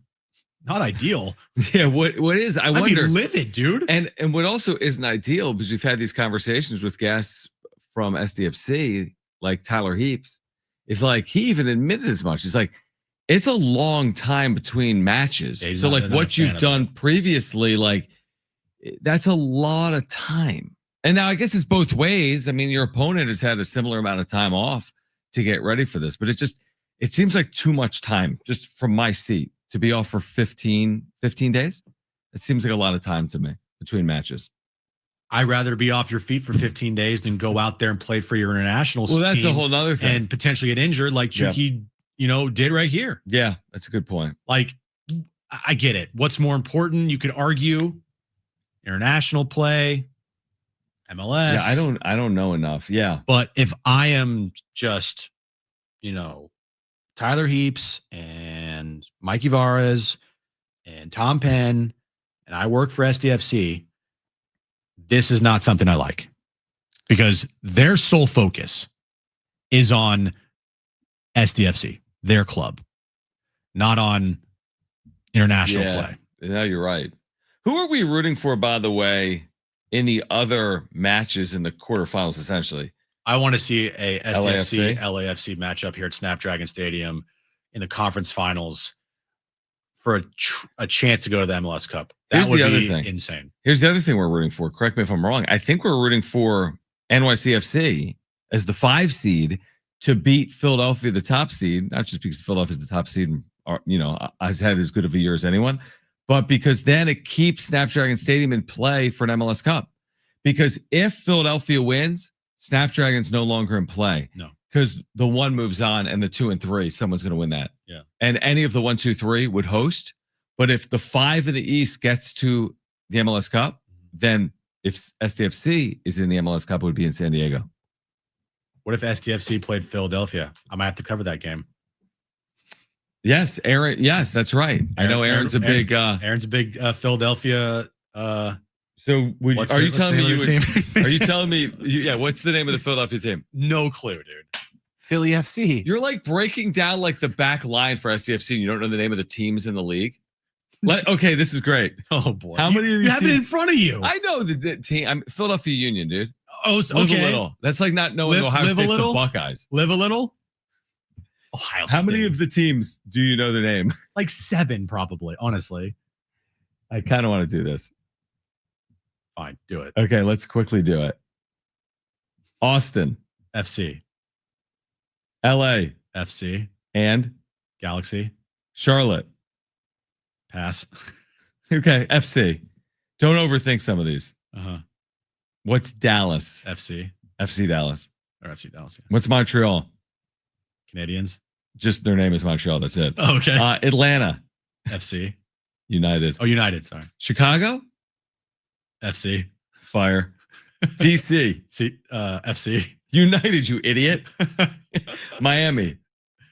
What's Inter their team? Miami. Good job. Nashville, FC. SC. SC. New York, not the NYCFC we've talked about. There's one other team Red in Bulls? New York. Correct. Good job. Orlando, Magic. Orlando City, SC.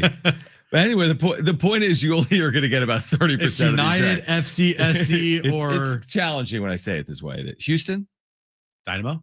good job. San Jose, Earthquakes. Cincinnati, FC. correct. New England, FC. Revolution. Oh, dang it. Vancouver, Whitecaps. good job. Chicago, What's Minnesota? I know. Is it Minnesota FC? Minnesota United, Minnesota FC. Seattle, Supersonics? Sounders. You I know. okay? You didn't do great, but on the spot. I would have loved to do it for you. I think I'm great with names, aren't I? I don't know if I would have gotten all the MLS. Do NWSL. John. Do NWSL for me. I'm kind of fascinated. Okay, fine. There's only like 12 teams. I don't know if I know any of them, but tell me the names and I'll see if I can do it. Okay, hold on. Let me pull this up Okay. here. Okay. I'm not looking. Move your computer screen. Okay. Not looking. Okay. Give me NWSL team names. Okay. Or tell me like the city or something. I don't know. How you gonna do Okay. Kansas City.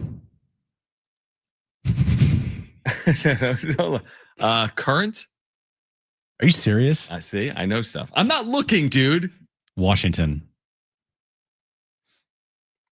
I can see it. I think it's actually in Washington State, not DC. Spirit. Stop. I'm not looking. Portland. I'm thinking it's not Timbers. Rain. Thorns. Idiot. Gosh. Orlando. Orlando City? Isn't it Alex Morgan's former team? Orlando, they wore purple. Orlando Purple People Eaters. Close. Pride. Thank you. Seattle.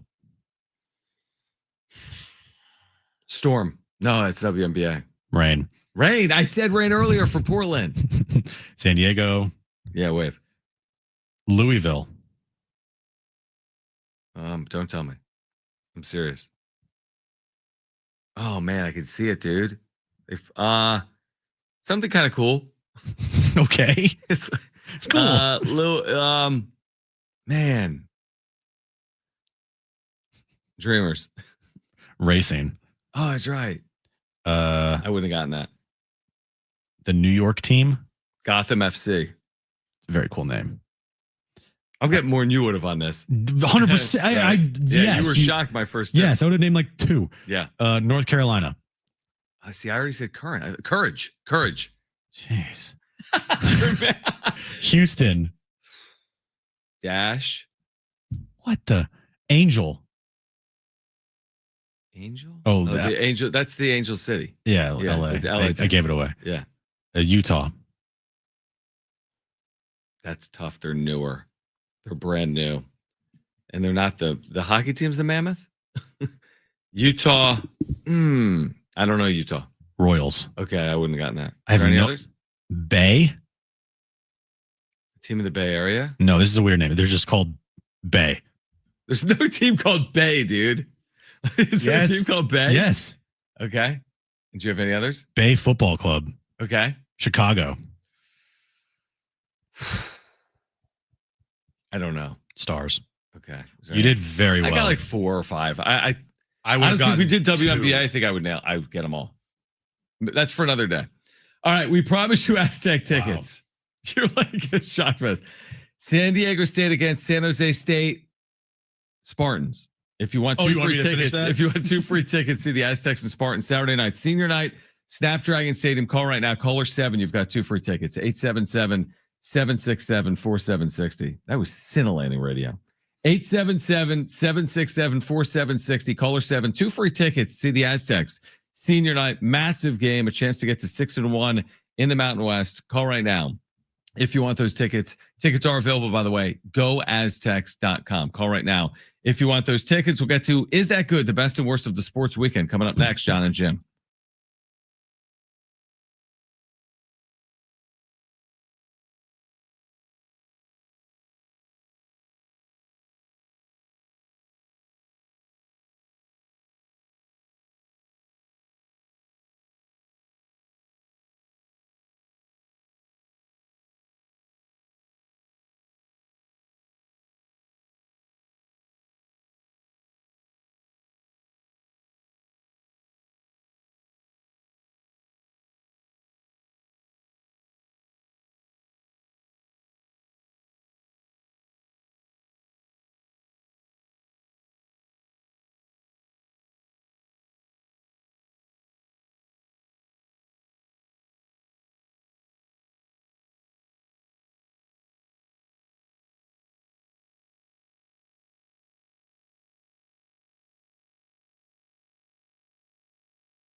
All right, Jon and Jim.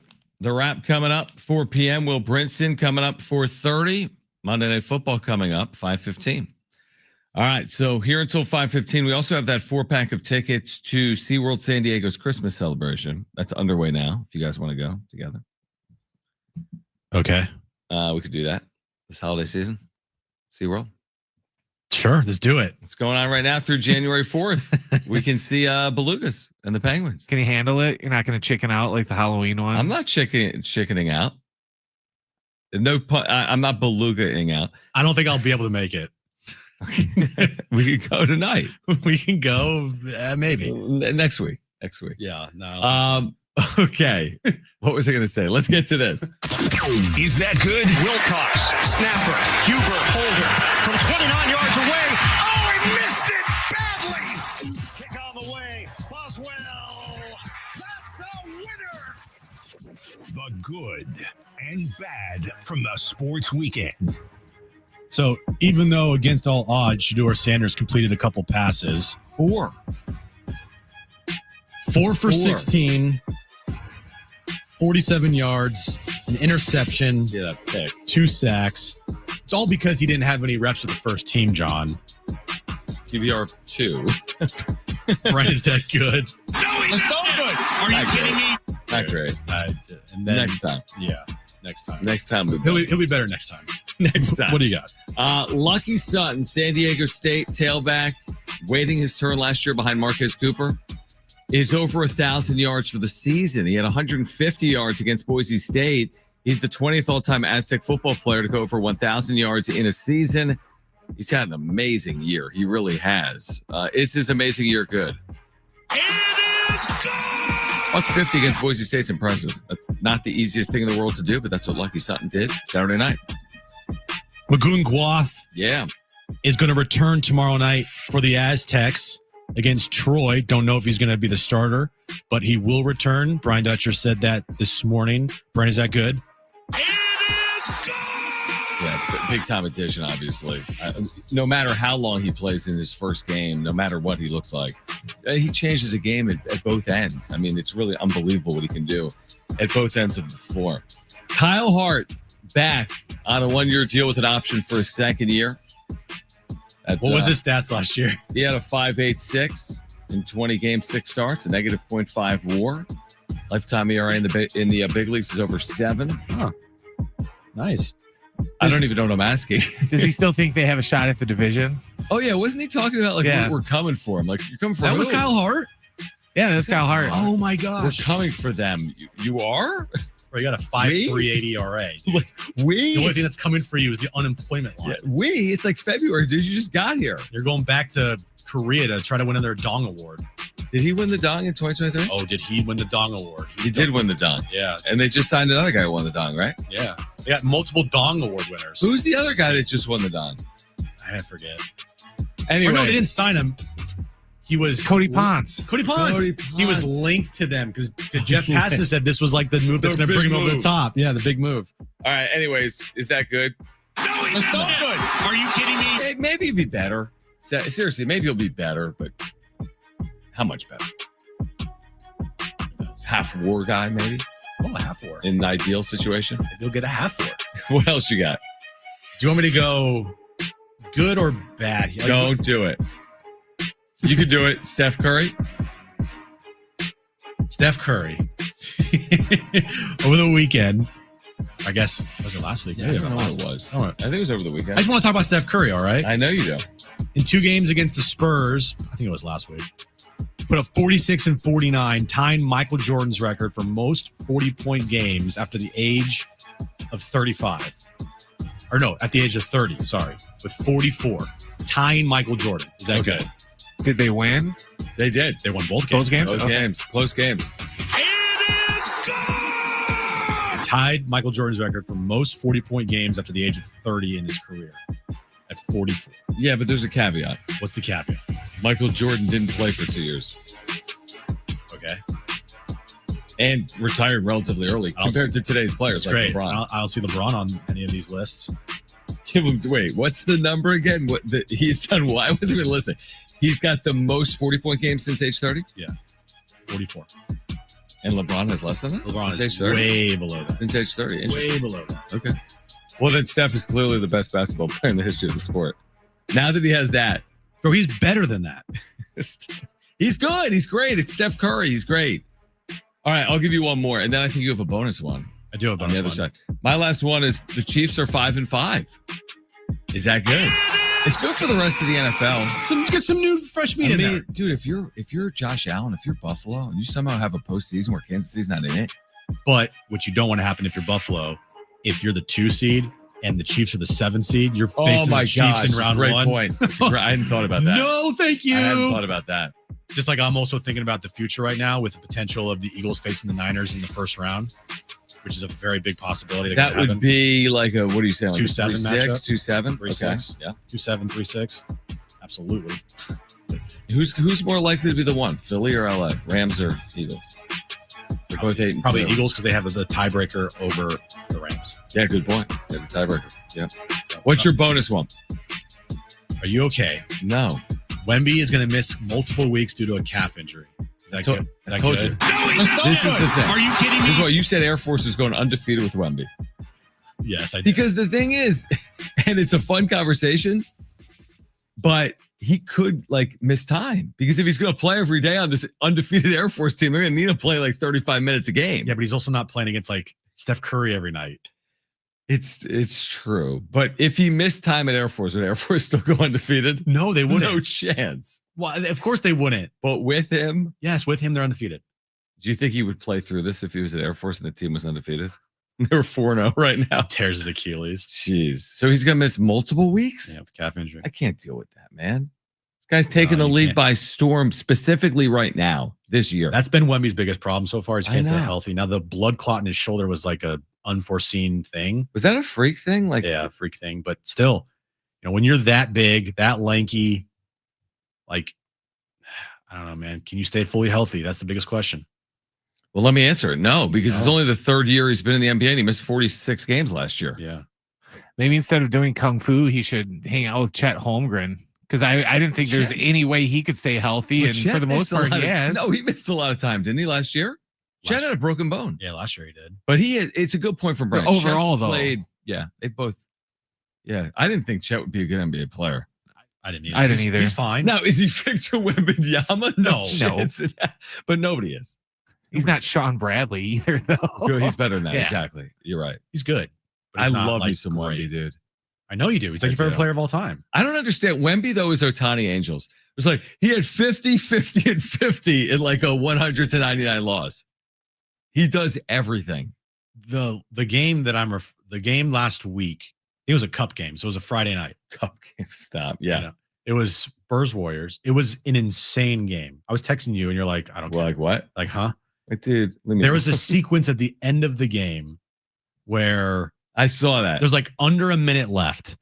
And I think the Warriors were either down by 1 or up by 1. I forget. Jimmy Butler stole the ball, top of the key. And Wemby on a 2-on-1, Steph like goes behind his back to Jimmy Butler.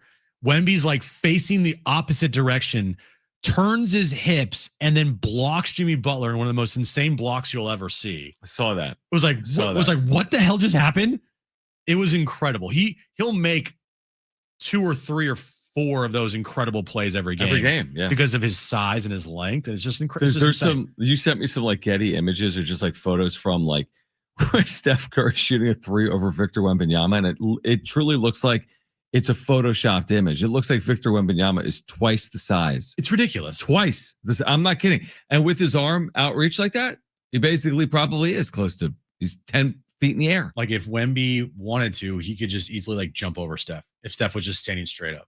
It's ridiculous. Ridiculous stuff. Yeah. All right, the wrap on the other side, Will Brinson at 4:30. Monday Night Football, Cowboys and Raiders coming up at 5:15. Plus, we're giving away tickets in the 4 o'clock hour to SeaWorld San Diego's Christmas celebration. Hour 3, Jon and Jim next.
All right, this update is brought to you by Indeed.com. We'll start with tonight, Monday Night Football, Raiders and Cowboys, 5:15 kickoff. You can listen to that game right here on San Diego Sports 760. San Diego State is in the driver's seat in the Mountain West Conference after their 17-7 victory over Boise State this past Saturday night. If they win out the remaining 2 games, they will host a Mountain West Conference title game at Snapdragon Stadium. And the hot stove is very much lit for the Padres as they made a huge signing today, signing pitcher Kyle Hart to a 1-year, $1 million deal. When you're trying to find quality candidates, all the searching, screening, and interviewing can become a job itself. You need Indeed, the all-in-one platform that makes it easy to interview, screen, and hire quality people. Visit Indeed.com/credit.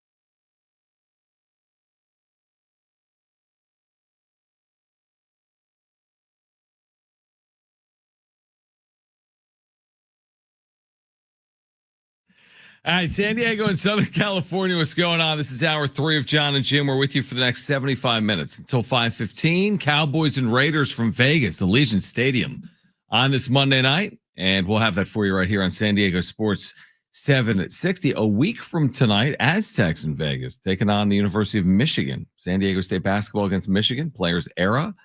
Game 1 of 3 for the Aztecs. Will Brinson, senior NFL writer, CBS Sports, he will join us coming up at 4:30.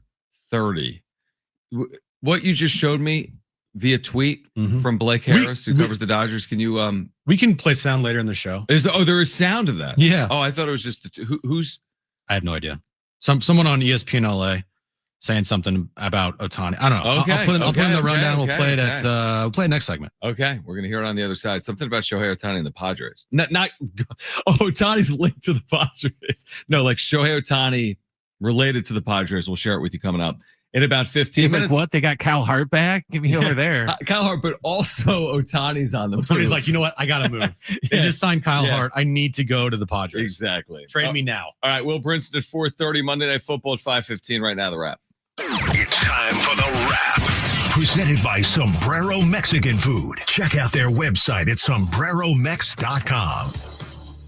Will the Chiefs make the playoffs? I want to say no. Yeah, I know. But this stupid team and stupid quarterback has burned too many people saying that their season's over, the downfall has begun. So, no, I can't say definitively they will make the playoffs or they will make the playoffs. The only thing definitively I could say is they're not winning their division. But will they make the playoffs? Probably win the AFC title game again. Yeah, I mean, I agree. I'm going to say the Chiefs do make the postseason. I mean, like you said, they've won a division every year since 2015. Like, you kind of have to go with them until they don't get it done. I mean, just look at these win totals, dude. I mean, it's unbelievable. The last time they won fewer than 11 games was 2017. That's the last time they won fewer than 11 games in a regular season. So I'll trust them to figure out. I think 5-2 gets them in. 10-7 overall. What do you got, bro? This is the remaining schedule. They got Colts at home, on the road against the Cowboys, Texans at home, Chargers at home, on the road against the Titans, Broncos at home, and then at the Raiders to finish it out. Yeah, as we said earlier in the show, there's two victories there for them that are guaranteed. Everything else, that's going to be very tough. Yeah, true. Next question. Would you guys take Ohio State or the field to win the college football playoff? I'm taking Ohio State to win the national championship again, even though they haven't played anybody. I know you. You have said that a lot. They've not played anybody. We did UCLA without UCLA's quarterback. And if they lose once again to Michigan, they're still probably fine. Well, they're obviously in the playoff. I need to see what they do against Michigan. Yeah, and that's at Michigan. That is It's at in the Michigan. big house. That's at the big house. But I mean, look at their They schedule. have and who Rutgers they've at home beaten. this week. This is who they've beaten so far this year. Texas, okay. Yeah. But they won 14-7. First game of the year, it's always weird. Right. It was the beginning of Arch Manning sucking. Yep. Then they beat Grambling 70-0. They beat Ohio 37-9. They beat a really bad Washington team 24-6. They beat Minnesota. They beat Illinois. Okay, Right. fine. Wisconsin. They blow out Wisconsin. They kill Penn State. Yeah. They kill Purdue. Kill UCLA. And they're going to kill Rutgers this They'll kill weekend. them. And then the Michigan. I'm with you. I mean, Who have they played? here's to your point on Michigan. It's not about win or lose. They're in the playoff. They could win the playoff because they did it last year, losing to Michigan. But I am curious, like, do they get a game for Michigan? And if they do we change our opinion on them being definitively the best? As in, if they go to Michigan and win 24-21, at that point, you'd be like, well, they're definitely going to win the playoff. I don't think I would say it then. But if they go to Michigan and win 42-13, then I'd be I like, they're not have a different losing. opinion. I have a different opinion if that happens. If they lose to Michigan once again, Michigan's owned them. fourth straight time or something. Fourth or fifth. Maybe. It's been a while. Yep. Then my answer would be different because they played nobody. Nobody. Yeah, I am curious how many times Michigan has won in a row. And I'm looking, and it feels like it's been hold on, I need to know. Michigan has won 4 straight times in the series against Ohio State's been ranked second in America each of those 4 games. They're 0-4 in those 4 games. If they lose that's 5. It'd be 5 straight years. Oh my gosh. Is that not crazy? They were the number 2 team in the nation 4 straight years against Michigan, lost all 4 games. And the thing with last year's national title is like, yeah, but you won the national title, but you lost to Michigan. So if I'm Ryan Day, you lose to Michigan again, bro. Who do you think leads the all-time series?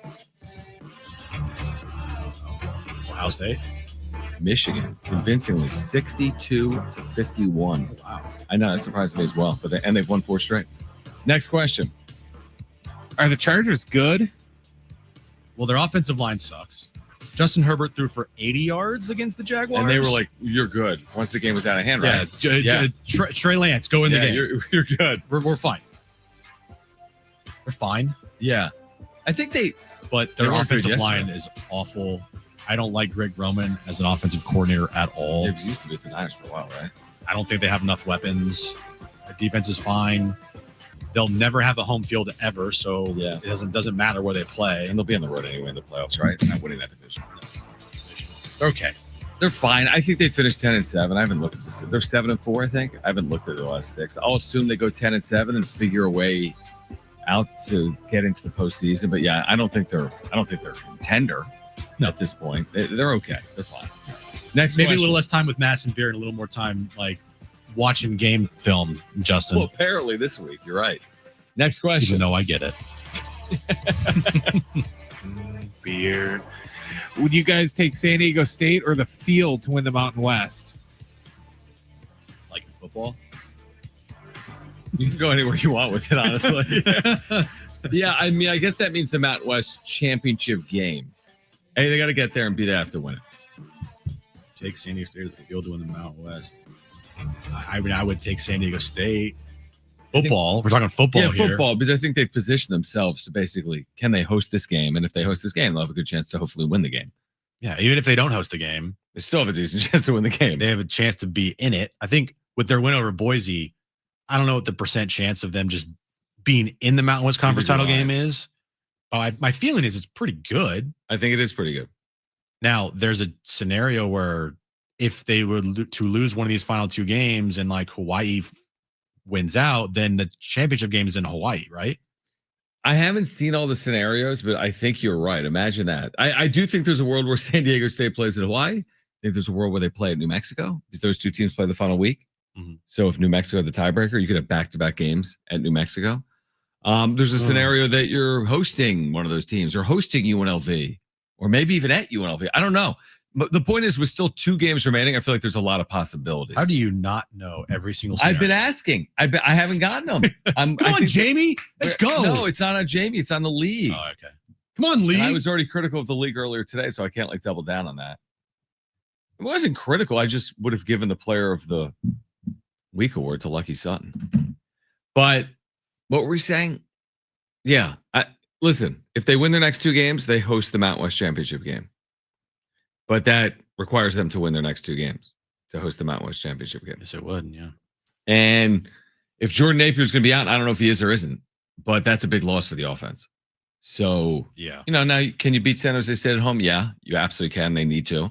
And then can you go to New Mexico and win? I can't believe like how Jordan Napier got hurt. That football wasn't even thrown close to him, and then the defender went low on him. I know. And just the war. It's like didn't even have a chance to catch the football. No, he didn't even go after it. It was a little like bubble screen or something, and it's just like football. And honestly, I don't even know. Like Rich was saying on the air, I don't even know if the defender's at fault there because the defender never looked up. He's just like making a play. He's like, oh, throw's coming this way. I'm going to go through the player. Honestly, if the defender looks up, I wonder if he could have had a play on the ball. Oh, he probably could have had a pick right there. That's what I'm saying. So, like, I think the defender just like, I don't know, tried to make a tackle. Yeah. And then it cost Jordan Napier the rest of the game. We'll see if it costs the Aztecs more than just the rest of the game for Jordan Napier. I just think that's such a critical, like the injuries now, dude, have really piled up.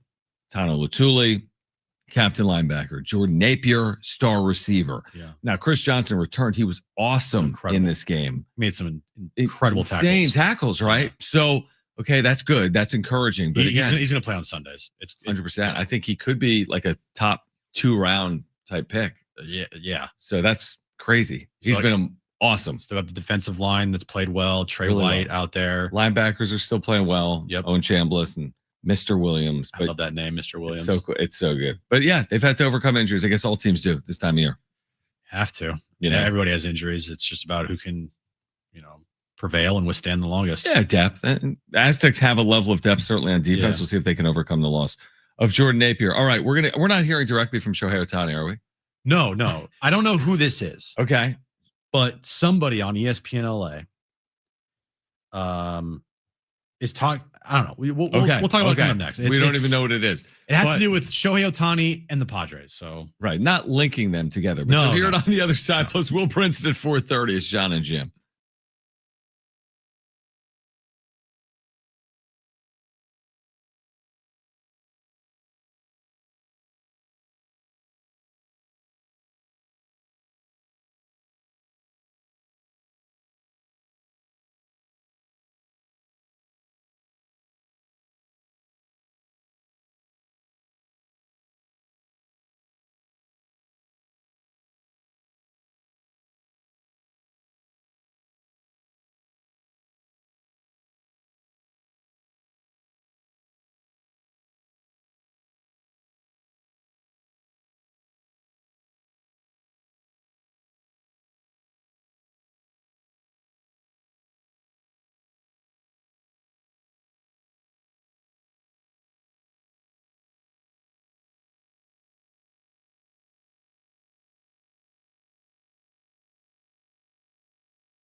All right, Jon and Jim, Will Brinson coming up at 4:30. We've got Monday Night Football at 5:15. So with you for the next hour here on Jon and Jim.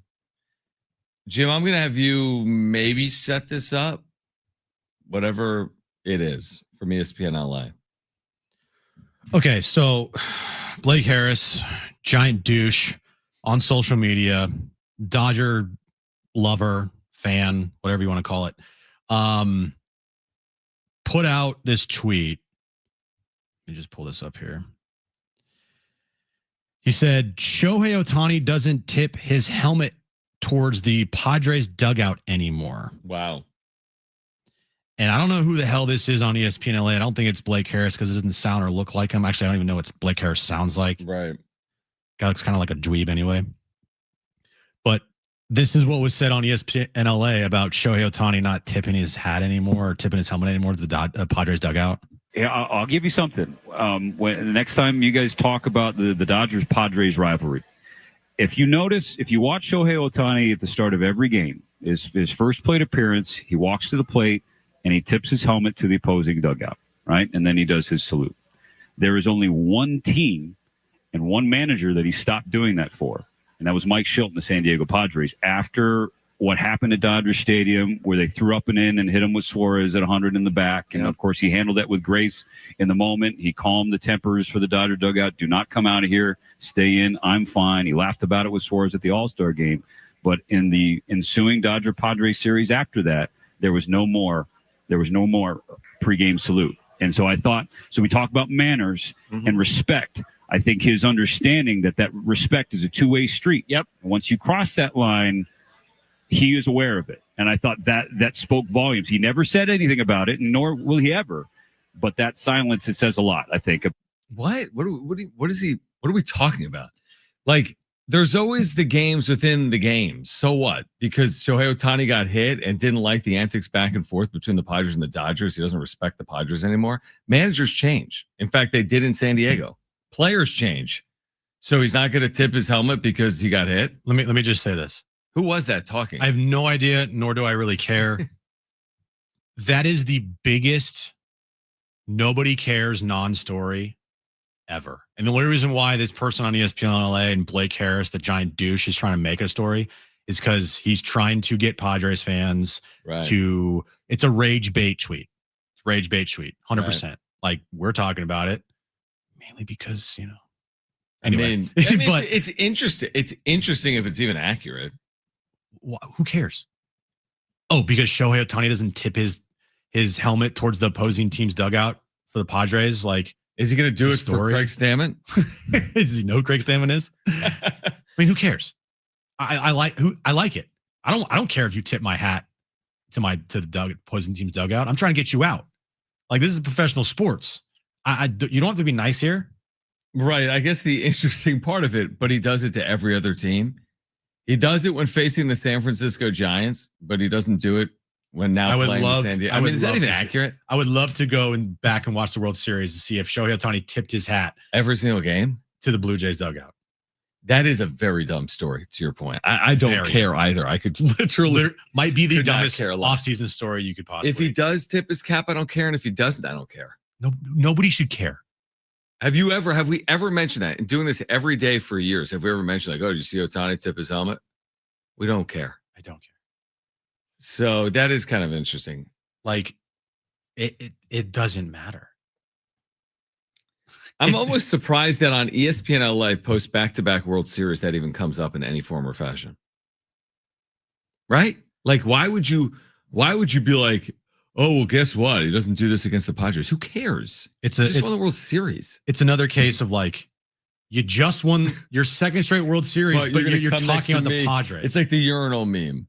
Like, why do you need to go like right next to me at the urinal? Like, yeah, why are you talking about the Padres? Why? Who cares?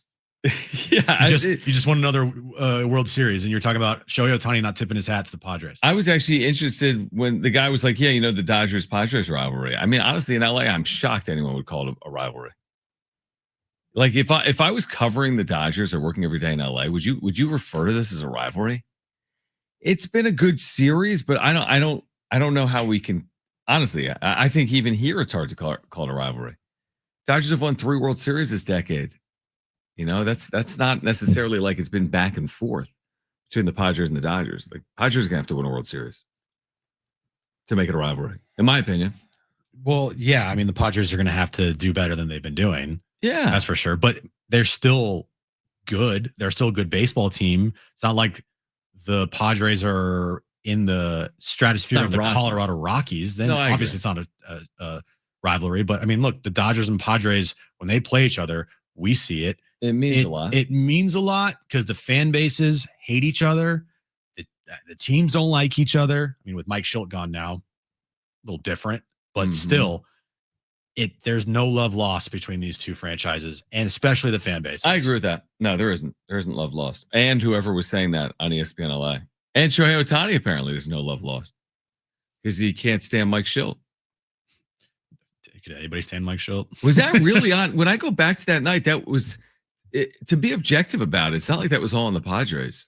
No, I right. That was a lot of. That was the Dave Roberts "I'll see you outside" game. Yeah, they kept hitting Tatis, and then the Padres retaliated because that's what you do. And so when you hit Tatis as many times as you've hit Tatis, which I think it was like 3 times in like a 2-week span, right?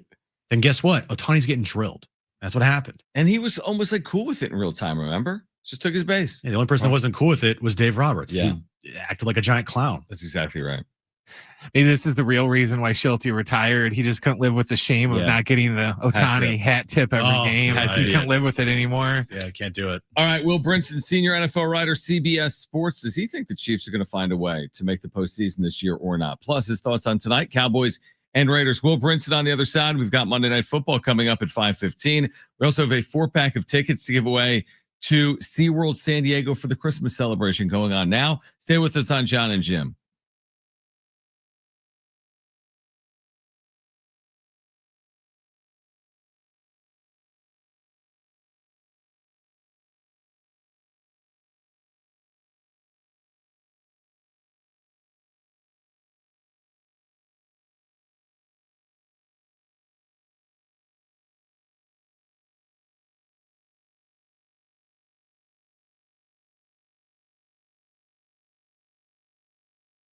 All right, hey guys, it is Schaefer again, and there's no better time than now to get down to your local Toyota dealer. They do have new vehicles arriving each and every day. We're talking about their most popular cars and trucks and SUVs. So whatever kind of vehicle you're looking for, just hurry into your Toyota dealer. You can do that today. They've got great deals going on right now on new Toyota trucks. We're talking about large inventories, Tacomas and Tundras ready to roll.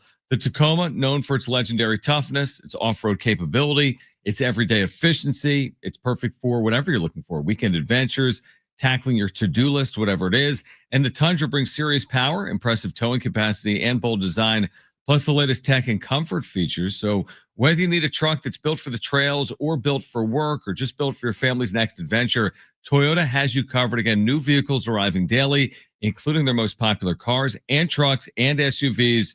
We make it easy. See your Toyota dealer today.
This update is brought to you by Indeed.com. We'll start with Monday Night Football.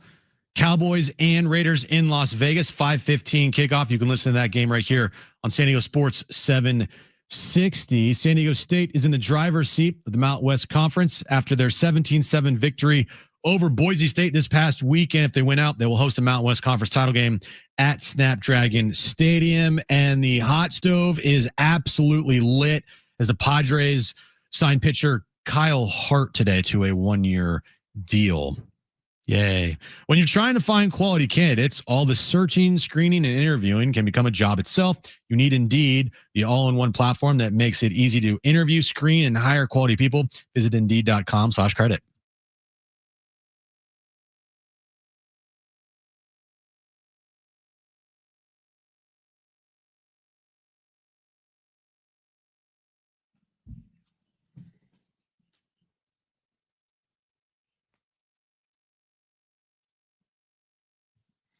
All right, Jon and Jim, Will Brinson will join us momentarily.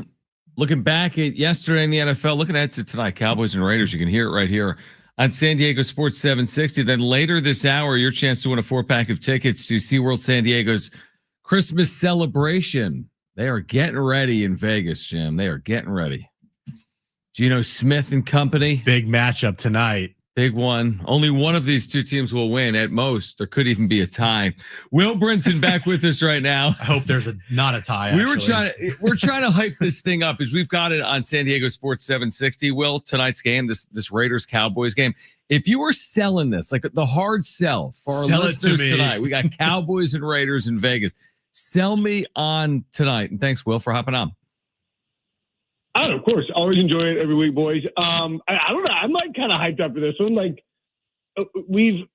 let's think about this. Can you name the last enjoyable Sunday or Monday night football game? Interesting. Because last night's game, let's be honest. Mm-hmm.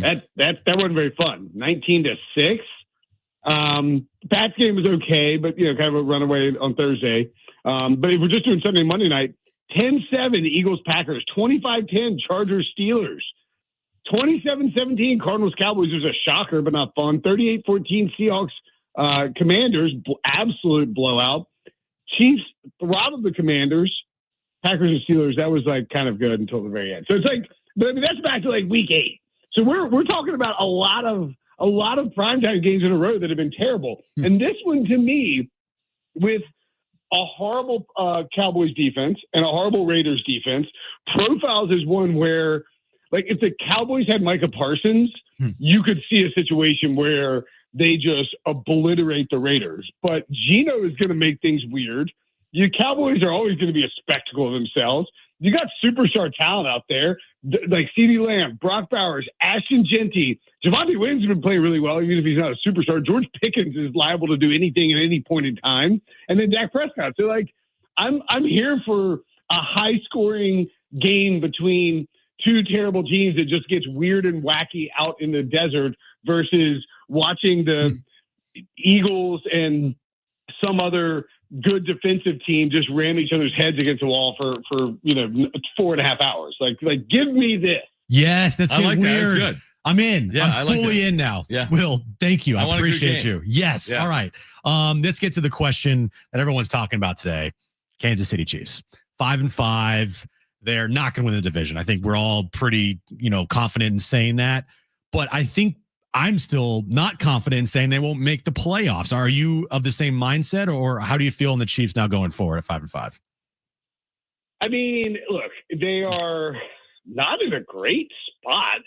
The schedule is, they're the Chiefs. They're going to be favored in most of these games, but Indy at home, no, that's not a freebie. I mean, the Colts are playing great football. Now, I have the sense that Patrick Mahomes at home against Daniel Jones in a literal must-win game is a spot where I'll be looking to back the Chiefs. And I would guess, I haven't looked at next week's lines. I would guess it's like 4.5 or more, if not like much higher. At the Cowboys, definitely, I think that's Thanksgiving. Definitely can go in there and win that one. Patrick Mahomes on Thanksgiving, like shoot at my veins. Texans at home is a tough one. CJ Stroud should be back.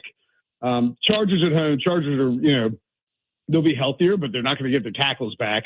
At the Titans, Broncos at home on Christmas Day, and then at the Raiders. So, like, they should really win at worst 5 of those, right? So, I mean, then you get to 10-7.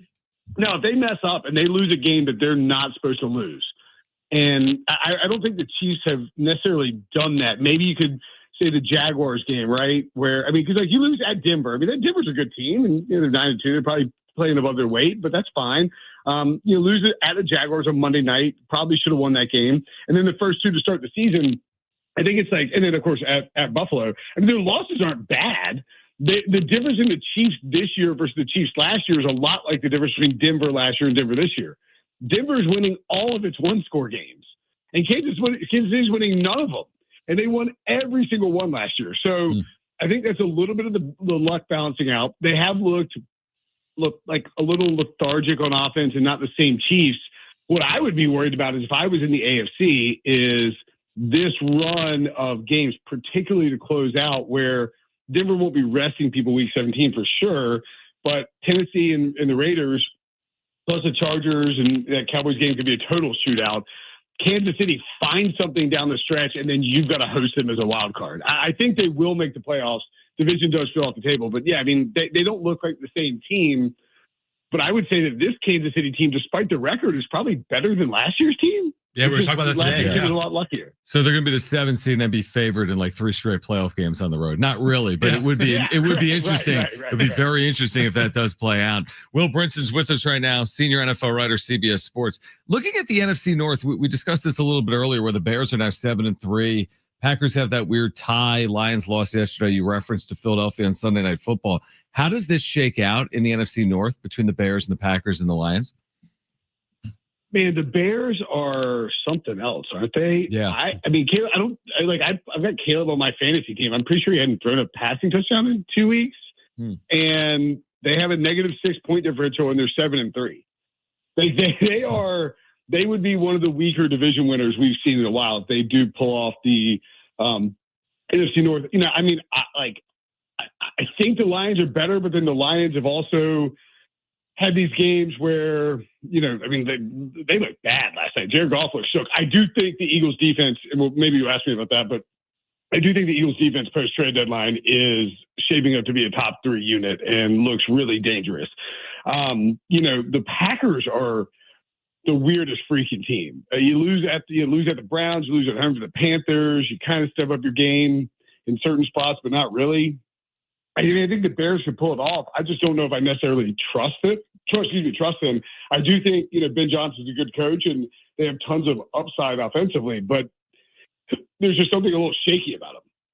So my wife's an Eagles fan, Will, and every week they win every week, but every week she's like upset. She's like, "Oh, they didn't win. They didn't win good enough, or they didn't score enough points." And with the talent they have on this team, they're only averaging on 23 points per game this year. They just lost Lane Johnson.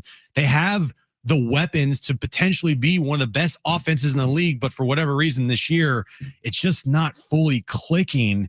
Even though they're 8-2, is there any worry with them, or in your mind, do you not feel that way?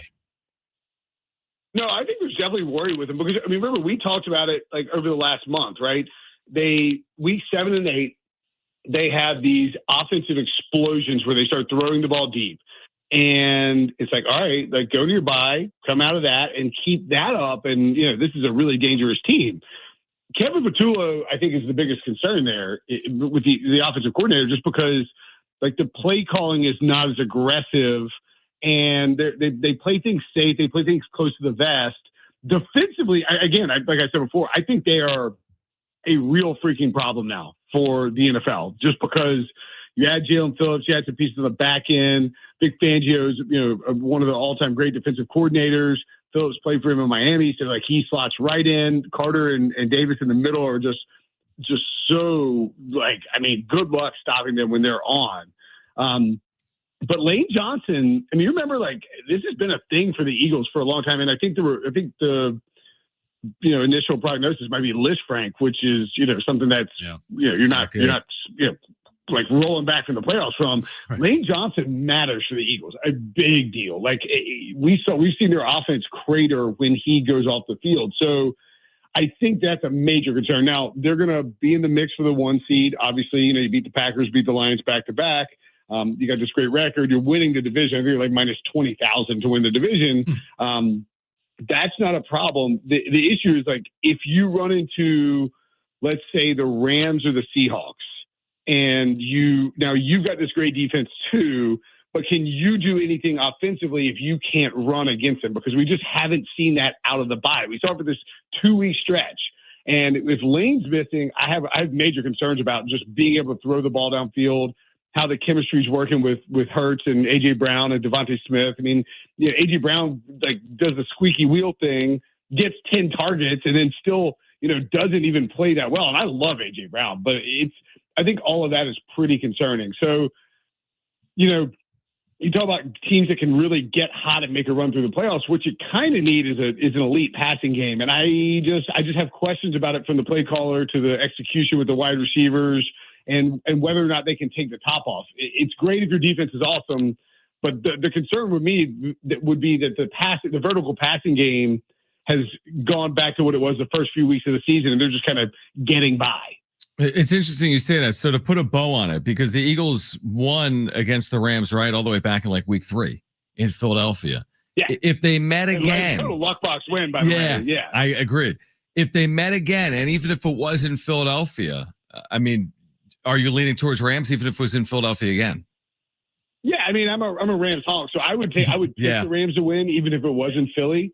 The Eagles are clearly giving them issues, but the Rams had them like dead and buried. Now, we saw it yesterday with the Seahawks game, and Sean McVay, as good as a coach he is, and he's a great coach, like one of the 5 best in the league easily. He does have a tendency to sort of, pucker, but I won't say pucker up because that implies he might choke, but just to sort of get real conservative with a lead instead of pressing on the gas and trying to put a team away and just running the ball and letting his defense work. So that would maybe be a concern. We saw it with the Eagles, saw it yesterday, but yeah, I think I would lean towards the Rams, even though the Eagles would still be favored, of course, at home. Final one for me, Will. Even though the Niners have a major injury to a key player every single week, they have a fully healthy offense now. How much Niners stock are you buying for the rest of this season? Oh, yeah, I'm buying. I think Purdy. Look, Mac Jones did an awesome job filling in for Brock Purdy. I mean, I think he made himself, I don't know if it's conservative because it's a big number, but I think he made himself like $40 million for the rest of his career. Wow. Yeah, I wish I did that. Stretch of football, just because like somebody, they always do this. It's like, that guy was great for Kyle Shanahan. I should sign him, Like right. You might get a big free agent contract from somebody. And then 2, you see the way that he handled the role as the backup to step in, to play really well immediately when called on. And then, he's not going to make some stink about it. He's just like, he and Brock are cheering each other on. They knew who was going to start once Brock was healthy. And so I think he made himself a ton of money, kept the ship afloat, because we've seen it crater for many teams, even Kyle Shanahan teams. When you lose that quarterback for an extended period, you don't have a good backup. But like Purdy, you saw it. I mean, they didn't, and you go back to coaching, like they could have come out and said, we're just going to pound the ball at CMC and ease Brock in. They went vertical to Kittle early and often, and I love that. So yeah, I think Robert Saleh can coach the defense up well enough. And Brock Purdy Brock Purdy elevates that offense enough that I definitely want to buy in on San Francisco. Now, they are the 3rd best team in that division, and even at 7-4, it's not an insult. It's just you got 2 teams with, like, if the 49ers were fully healthy on defense, it might be a different story, but it's just hard to compete when you lose all that star power at those positions. Their schedule is pretty nice the rest of the way, depending on what happens with Seattle in week 18. But Carolina at home. Now, at the Browns is actually kind of tough because that defense plays so good at home. Yep. Then you get your week 14 bye, which for this team feels so big. Like it's a late bye, but they can actually maybe get a little bit healthier. Titans at home out of that, at the Colts, Bears at home, and then Seattle at home. And Seattle maybe rest guys if they're, if LA clinches the division and Seattle's locked into a wild card. So, yeah, I mean, I think this looks like a 10-win minimum team if Purdy's healthy and they're playing on offense the rest of the way like that. I heard first round loss to the Eagles in Philadelphia. Dude, no, it can't happen. It's a bet in our house. Will, like, if the Niners played the Eagles in the playoffs, it happened in the NFC title game. It was not fun.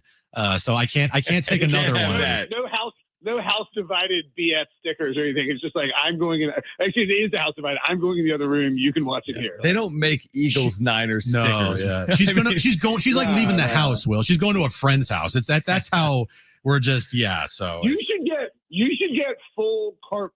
Well, I mean, I guess it depends on what it's like. Like, we won the Super Bowl, so I get to stay. It should be like, you won the Super Bowl, you need to leave. Like, that's exactly what it is. Title, get out of that. Yeah, we haven't won a Super Bowl in forever. You just won another one. It's so tough being a Niners. Oh, it's so tough. Yeah. The Niners, four honestly, Niners it is hard for Jim though, real, because Jim's 36. Yeah. And all of the Niners' glory is basically pre-Jim. Since Jim's been around, they've sucked. Yeah, it's like being an NC State fan. I'm like, we had a title in 83. Like, yeah, sick. 100%. Doesn't count. I've been suffering for 30 years. That's hilarious. All right, Will, we appreciate you. We'll do it again next Monday. All right, boys. Talk to you next week.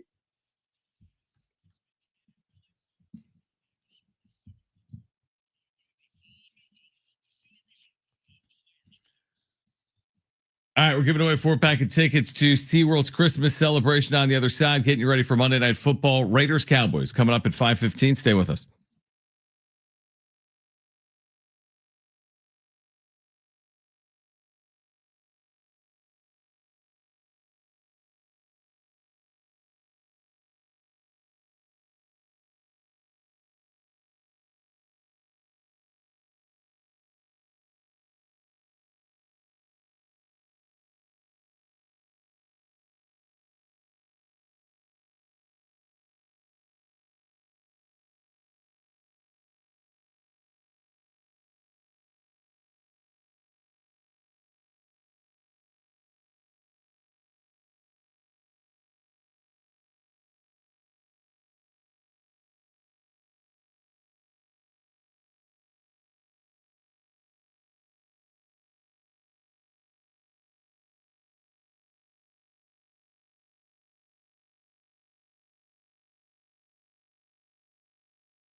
All right, we're going to give away a family 4-pack of tickets to SeaWorld San Diego's Christmas celebration. We'll do that coming up in about 5 or 6 minutes.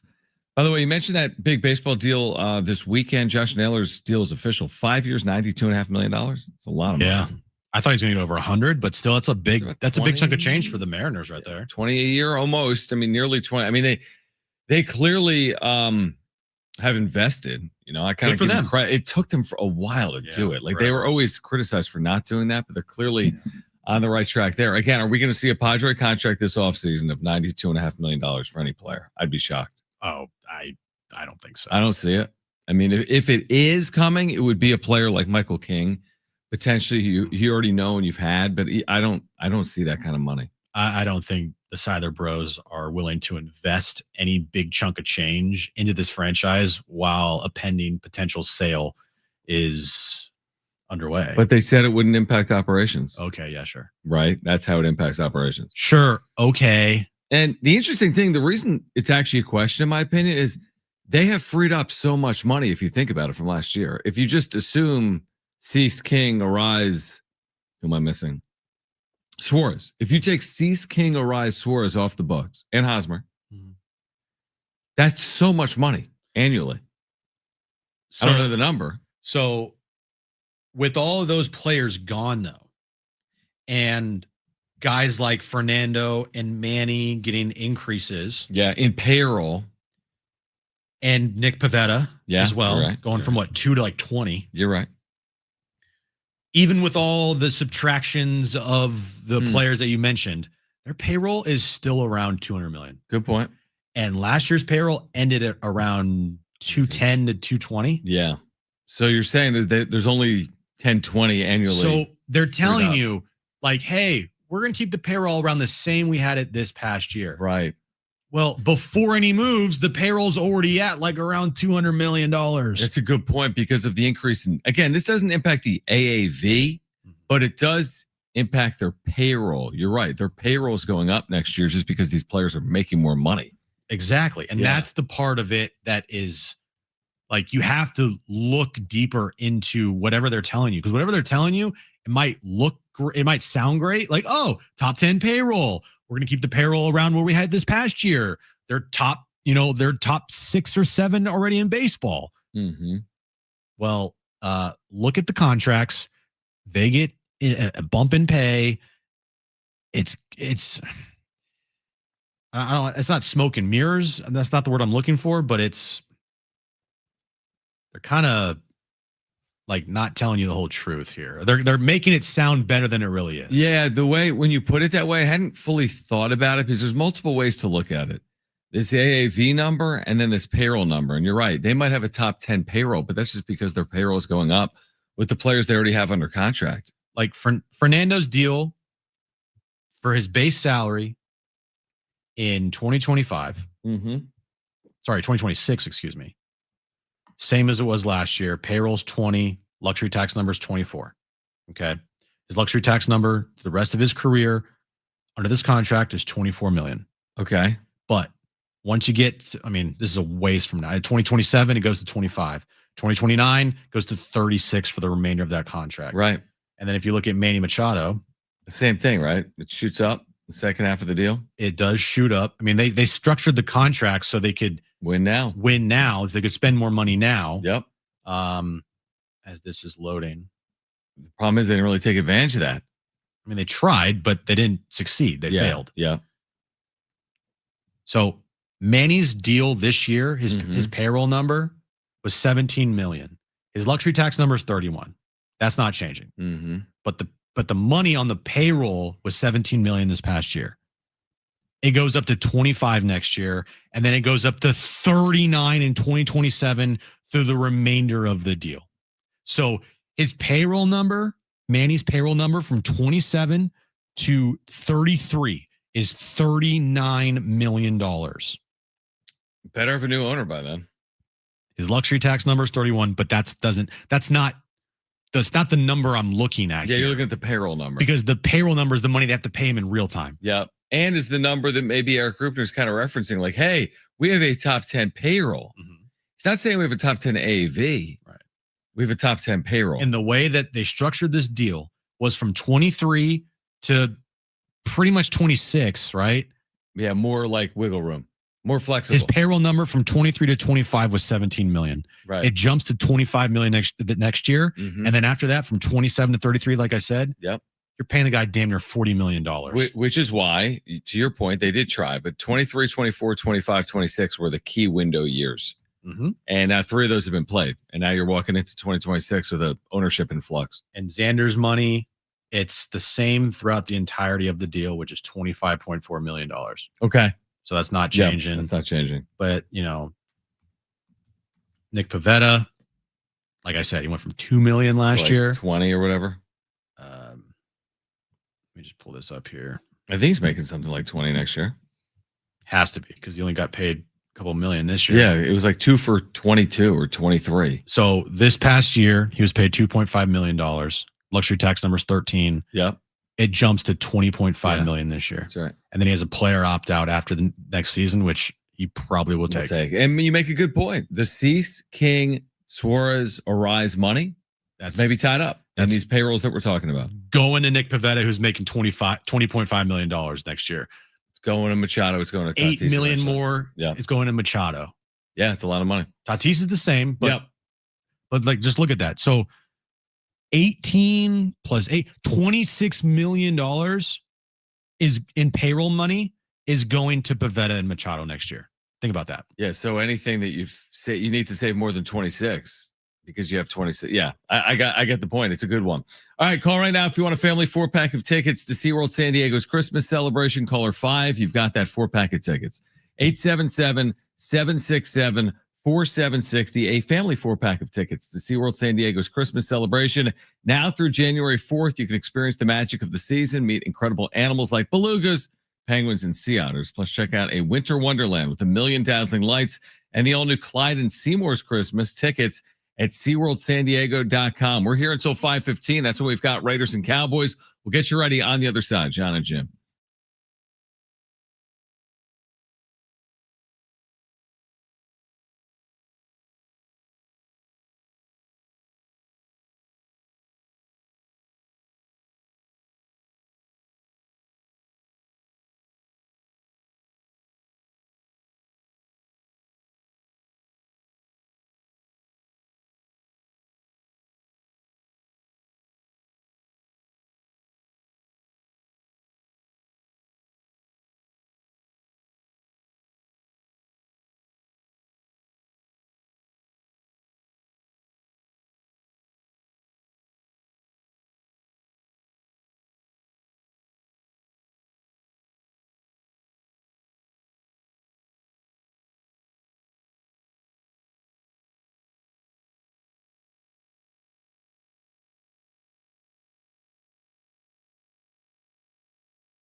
All right, this update is brought to you by Indeed.com. We're about 15 minutes away from Monday Night Football, Raiders and Cowboys in Vegas. You can listen to that you can listen to that game right here on San Diego Sports 760. Moving over to San Diego State football. They're on top of the Mount West Conference after their 17-7 victory over Boise State over the weekend. They went out. They will host a Mount West Conference title game at Snapdragon Stadium, and the hot stove is very much lit for the Padres as they sign pitcher Kyle Hart today to a 1-year deal. When you're trying to find quality candidates, all the searching, screening, and interviewing can become a job itself. You need Indeed, the all-in-one platform that makes it easy to interview, screen, and hire quality people. Visit Indeed.com/credit today.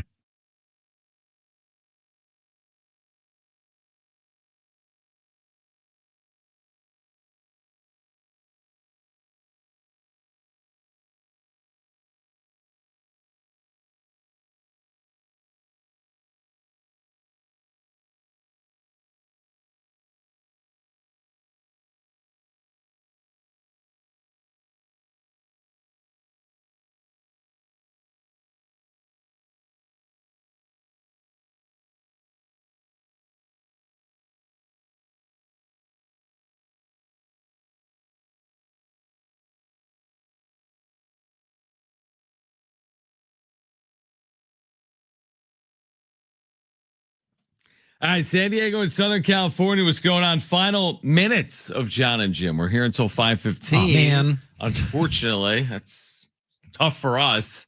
But we have Raiders Cowboys. So Raiders and Cowboys coming up in 10 minutes. You can hear it right here on San Diego Sports 760. We have a developing sports story out of the National Basketball Association, the NBA, where Shams is reporting that LeBron James has been upgraded, and that is a sign he could return tomorrow and make his season debut against the Utah Jazz for the Lakers. So we have not seen LeBron over the first month of the season. He could return tomorrow, Jim. Does that shake up the NBA Cup race for you? Oh, good point. Right? Because we're right in Very good point. Cup season. Is it Cup games tomorrow? I think it's Cup games. Maybe that's why he's trying to race back. He needs to because it means more. Win another cup.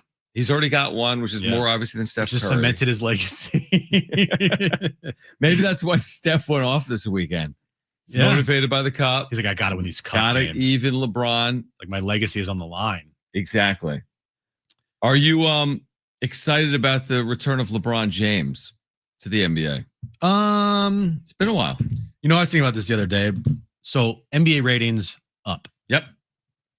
Interesting that LeBron nowhere to be found. Okay. Well, we got the new like let's be serious for a second. TV partners this year. Got the new.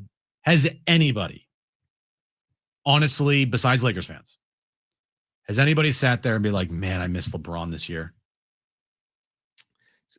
That's a good question. I mean, I think some people might have missed LeBron this year. I mean, he is one of the best players ever. But I'm talking about the league. Besides Lakers fans. Has the NBA been like, man, they need LeBron back?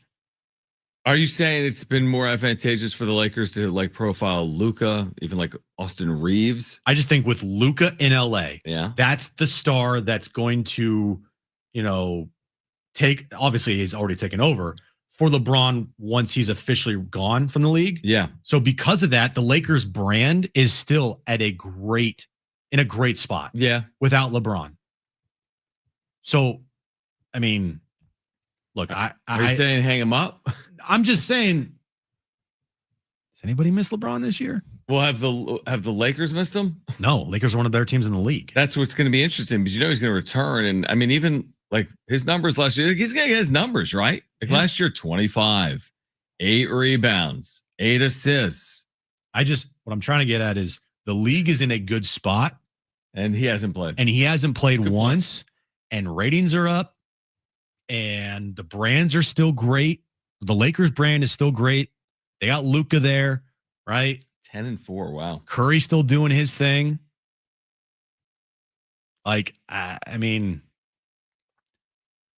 and I should also make the point too that I'm not the biggest LeBron fan, but no, you're not. I'm just saying, like, hey man, where's this like outcry of like, I can't wait till LeBron gets back? Let me ask you this then: if what player would have to miss time for it to impact NBA ratings this year? As in, I love watching Victor Wembanyama, but he's going to miss a couple of weeks. Are the ratings all of a sudden going to tumble? If the Warriors didn't have Steph Curry, he inevitably misses time. He's Steph Curry. On national games, it would matter, yeah. So on the national stage, when you got Lakers versus the Warriors, now it's Luka versus Steph. Yeah. Guess what? Steph was out. Those ratings are through the roof. Well, what about like NBC's Spurs Grizzlies game coming up? That's going to tumble without Wemby, right? Probably, yeah. But if it's Spurs, if it's Warriors and name me another team. If Steph's out, ratings through the Warriors Sixers. Okay, perfect. Cup game, NBC or whatever. Yeah. NBC, Steph's playing. Yeah. Good ratings. If Steph's he's not out, playing. bye-bye. Not good ratings. Yeah, I agree with that. Now with the Lakers, LeBron's out. You still get the numbers. Still get but great you still numbers. got the Luka dynamic. And yeah. maybe the ratings are better when LeBron's there. You're probably right. But like now with Luka taking over for LeBron in LA, LeBron who? Yes, I mean, that's where we're kind of heading, though. I mean, Luka's the younger of the. I mean, it's going to be Luka eventually. Yeah. I mean, it's going to end. Right? I know. At some point. So it probably, maybe it is better for the league. Maybe it's a good sign for the league that, to your point, who's missing LeBron from a national viewership perspective? You're right. Of course, Lakers fans, LeBron fans. But by and large, the NBA has done better than survive it. They're probably thriving right now. They are. In the first month of this season. Yeah. With what the NBA on NBC has done, with Amazon Prime. I haven't watched games. much Prime. I think the production on Prime is really it's good. I watched it the first week. I think with the TNT crew being on ESPN now, that's great. I mean, look, LeBron's an all-timer, but I don't know. All-time average. I'm kidding. He's all right, tonight. Very mid. Tonight, let's turn our attention to the game of the night in the NFL. You could argue this is the biggest game of the night in the NFL. We have Cowboys Raiders coming up in 5 minutes. Will Brinson told us he expects a good game between these two teams. We haven't had a lot of great standalone Sunday and Monday night games. Now, Raiders have what, 2 wins? 2 or 3. And I think the know. Cowboys have 3. So I don't know if these teams are necessarily. Is anyone playing for anything? I guess would be the question. If you're the Cowboys, you're looking at this as a must-win. Have to win. You still have at least some hope at doing anything because you got Dak and you have an offense that could put up some points. Raiders are a sinking ship. Yeah. I mean, they're always a sinking ship. I mean, Geno, he's done. Pete Carroll, that ain't it. Yeah. I think Ashton Genty's just going through like a rookie type of wall type of year. He has potential to be good, but at the same time, I don't see many redeeming qualities with the Raiders, to be honest with you, other than Max Crosby. How is Ashton Genty averaging 3.8 yards per carry? Well, their offensive line sucks. That's just, I get it. It's not college football. I completely get it, but I did not expect us to be in the second half of the year and Ashton Genty have 500 rush yards. Like I thought he was going to have a massive year. I did too. I thought they were just going to run the ball consistently. Well, when you have an awful quarterback, yeah, you're right, and a bad line, that's not going to bode well for the Brock game. Bowers hasn't done anything. Is that a good combination? He's been hurt. Not a great combo for anything. Like when one of your owners is a better quarterback than you. You're talking about Tom Brady. No, I'm talking about Mark Davis. Mark Davis is a better quarterback than Geno Smith. Free-to-pay, he could ball. Mark Davis. Could you imagine him out there trying that to is hilarious, dude. That'd be funny. Yeah, they're not great. They're not great. No, they're not. The Raiders. And in that division, too, where everyone's so much better than you, you have no hope. No hope. Think about that. I know. So what are you going to say? Like, how are you selling that in 2026? Like, we're going to be also bad? I mean, what are we going to do? We're going to have a good pick. Draft well. Well, the thought process was like, if we suck and we're the number 1 overall pick, we could draft Archie Manning. Well, the problem is Arch Manning sucks. Right. So we'll draft Drew Aller. Yeah, that'll work. He's injured. He's done nothing. He did nothing. So yeah, I haven't thought about the quarterback class. I don't even know what it looks like other than Manning, Aller. I'm blanking on the name from Ohio State, kid from San Diego. Oh, it's Julian Sain. He's not eligible. That's my point. He's not eligible. Yeah. And he's also, afforded the gift of playing on Ohio State and Ohio playing State's receivers. Yeah, you have the best wide receivers in the country, and they're going to be top 10 picks, and you play absolutely nobody. So of course you're going to look great. Now he has completed 82% of his passes somehow. Name me the last Ohio State quarterback that went on to have a great career.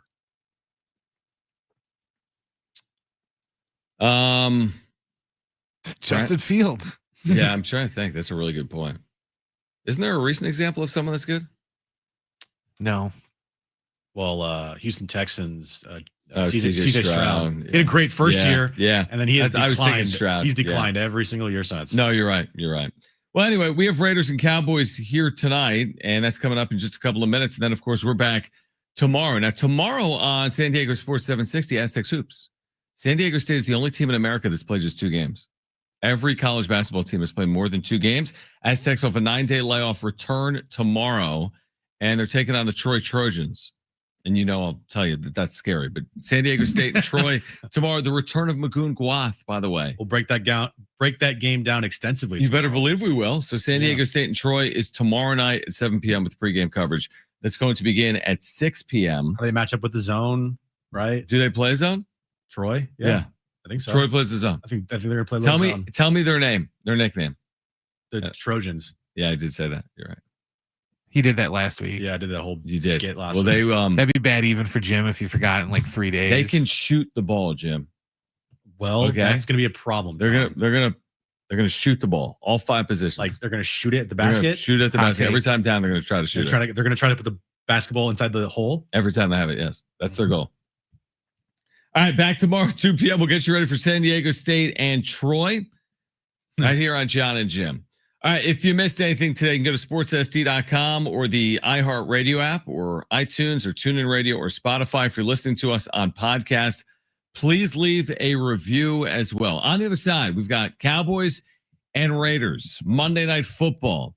Back tomorrow at 2 p.m. For Brent and Jim, I'm Jon. Keep it here at the San Diego Sports 760. Okay, bye. Bye.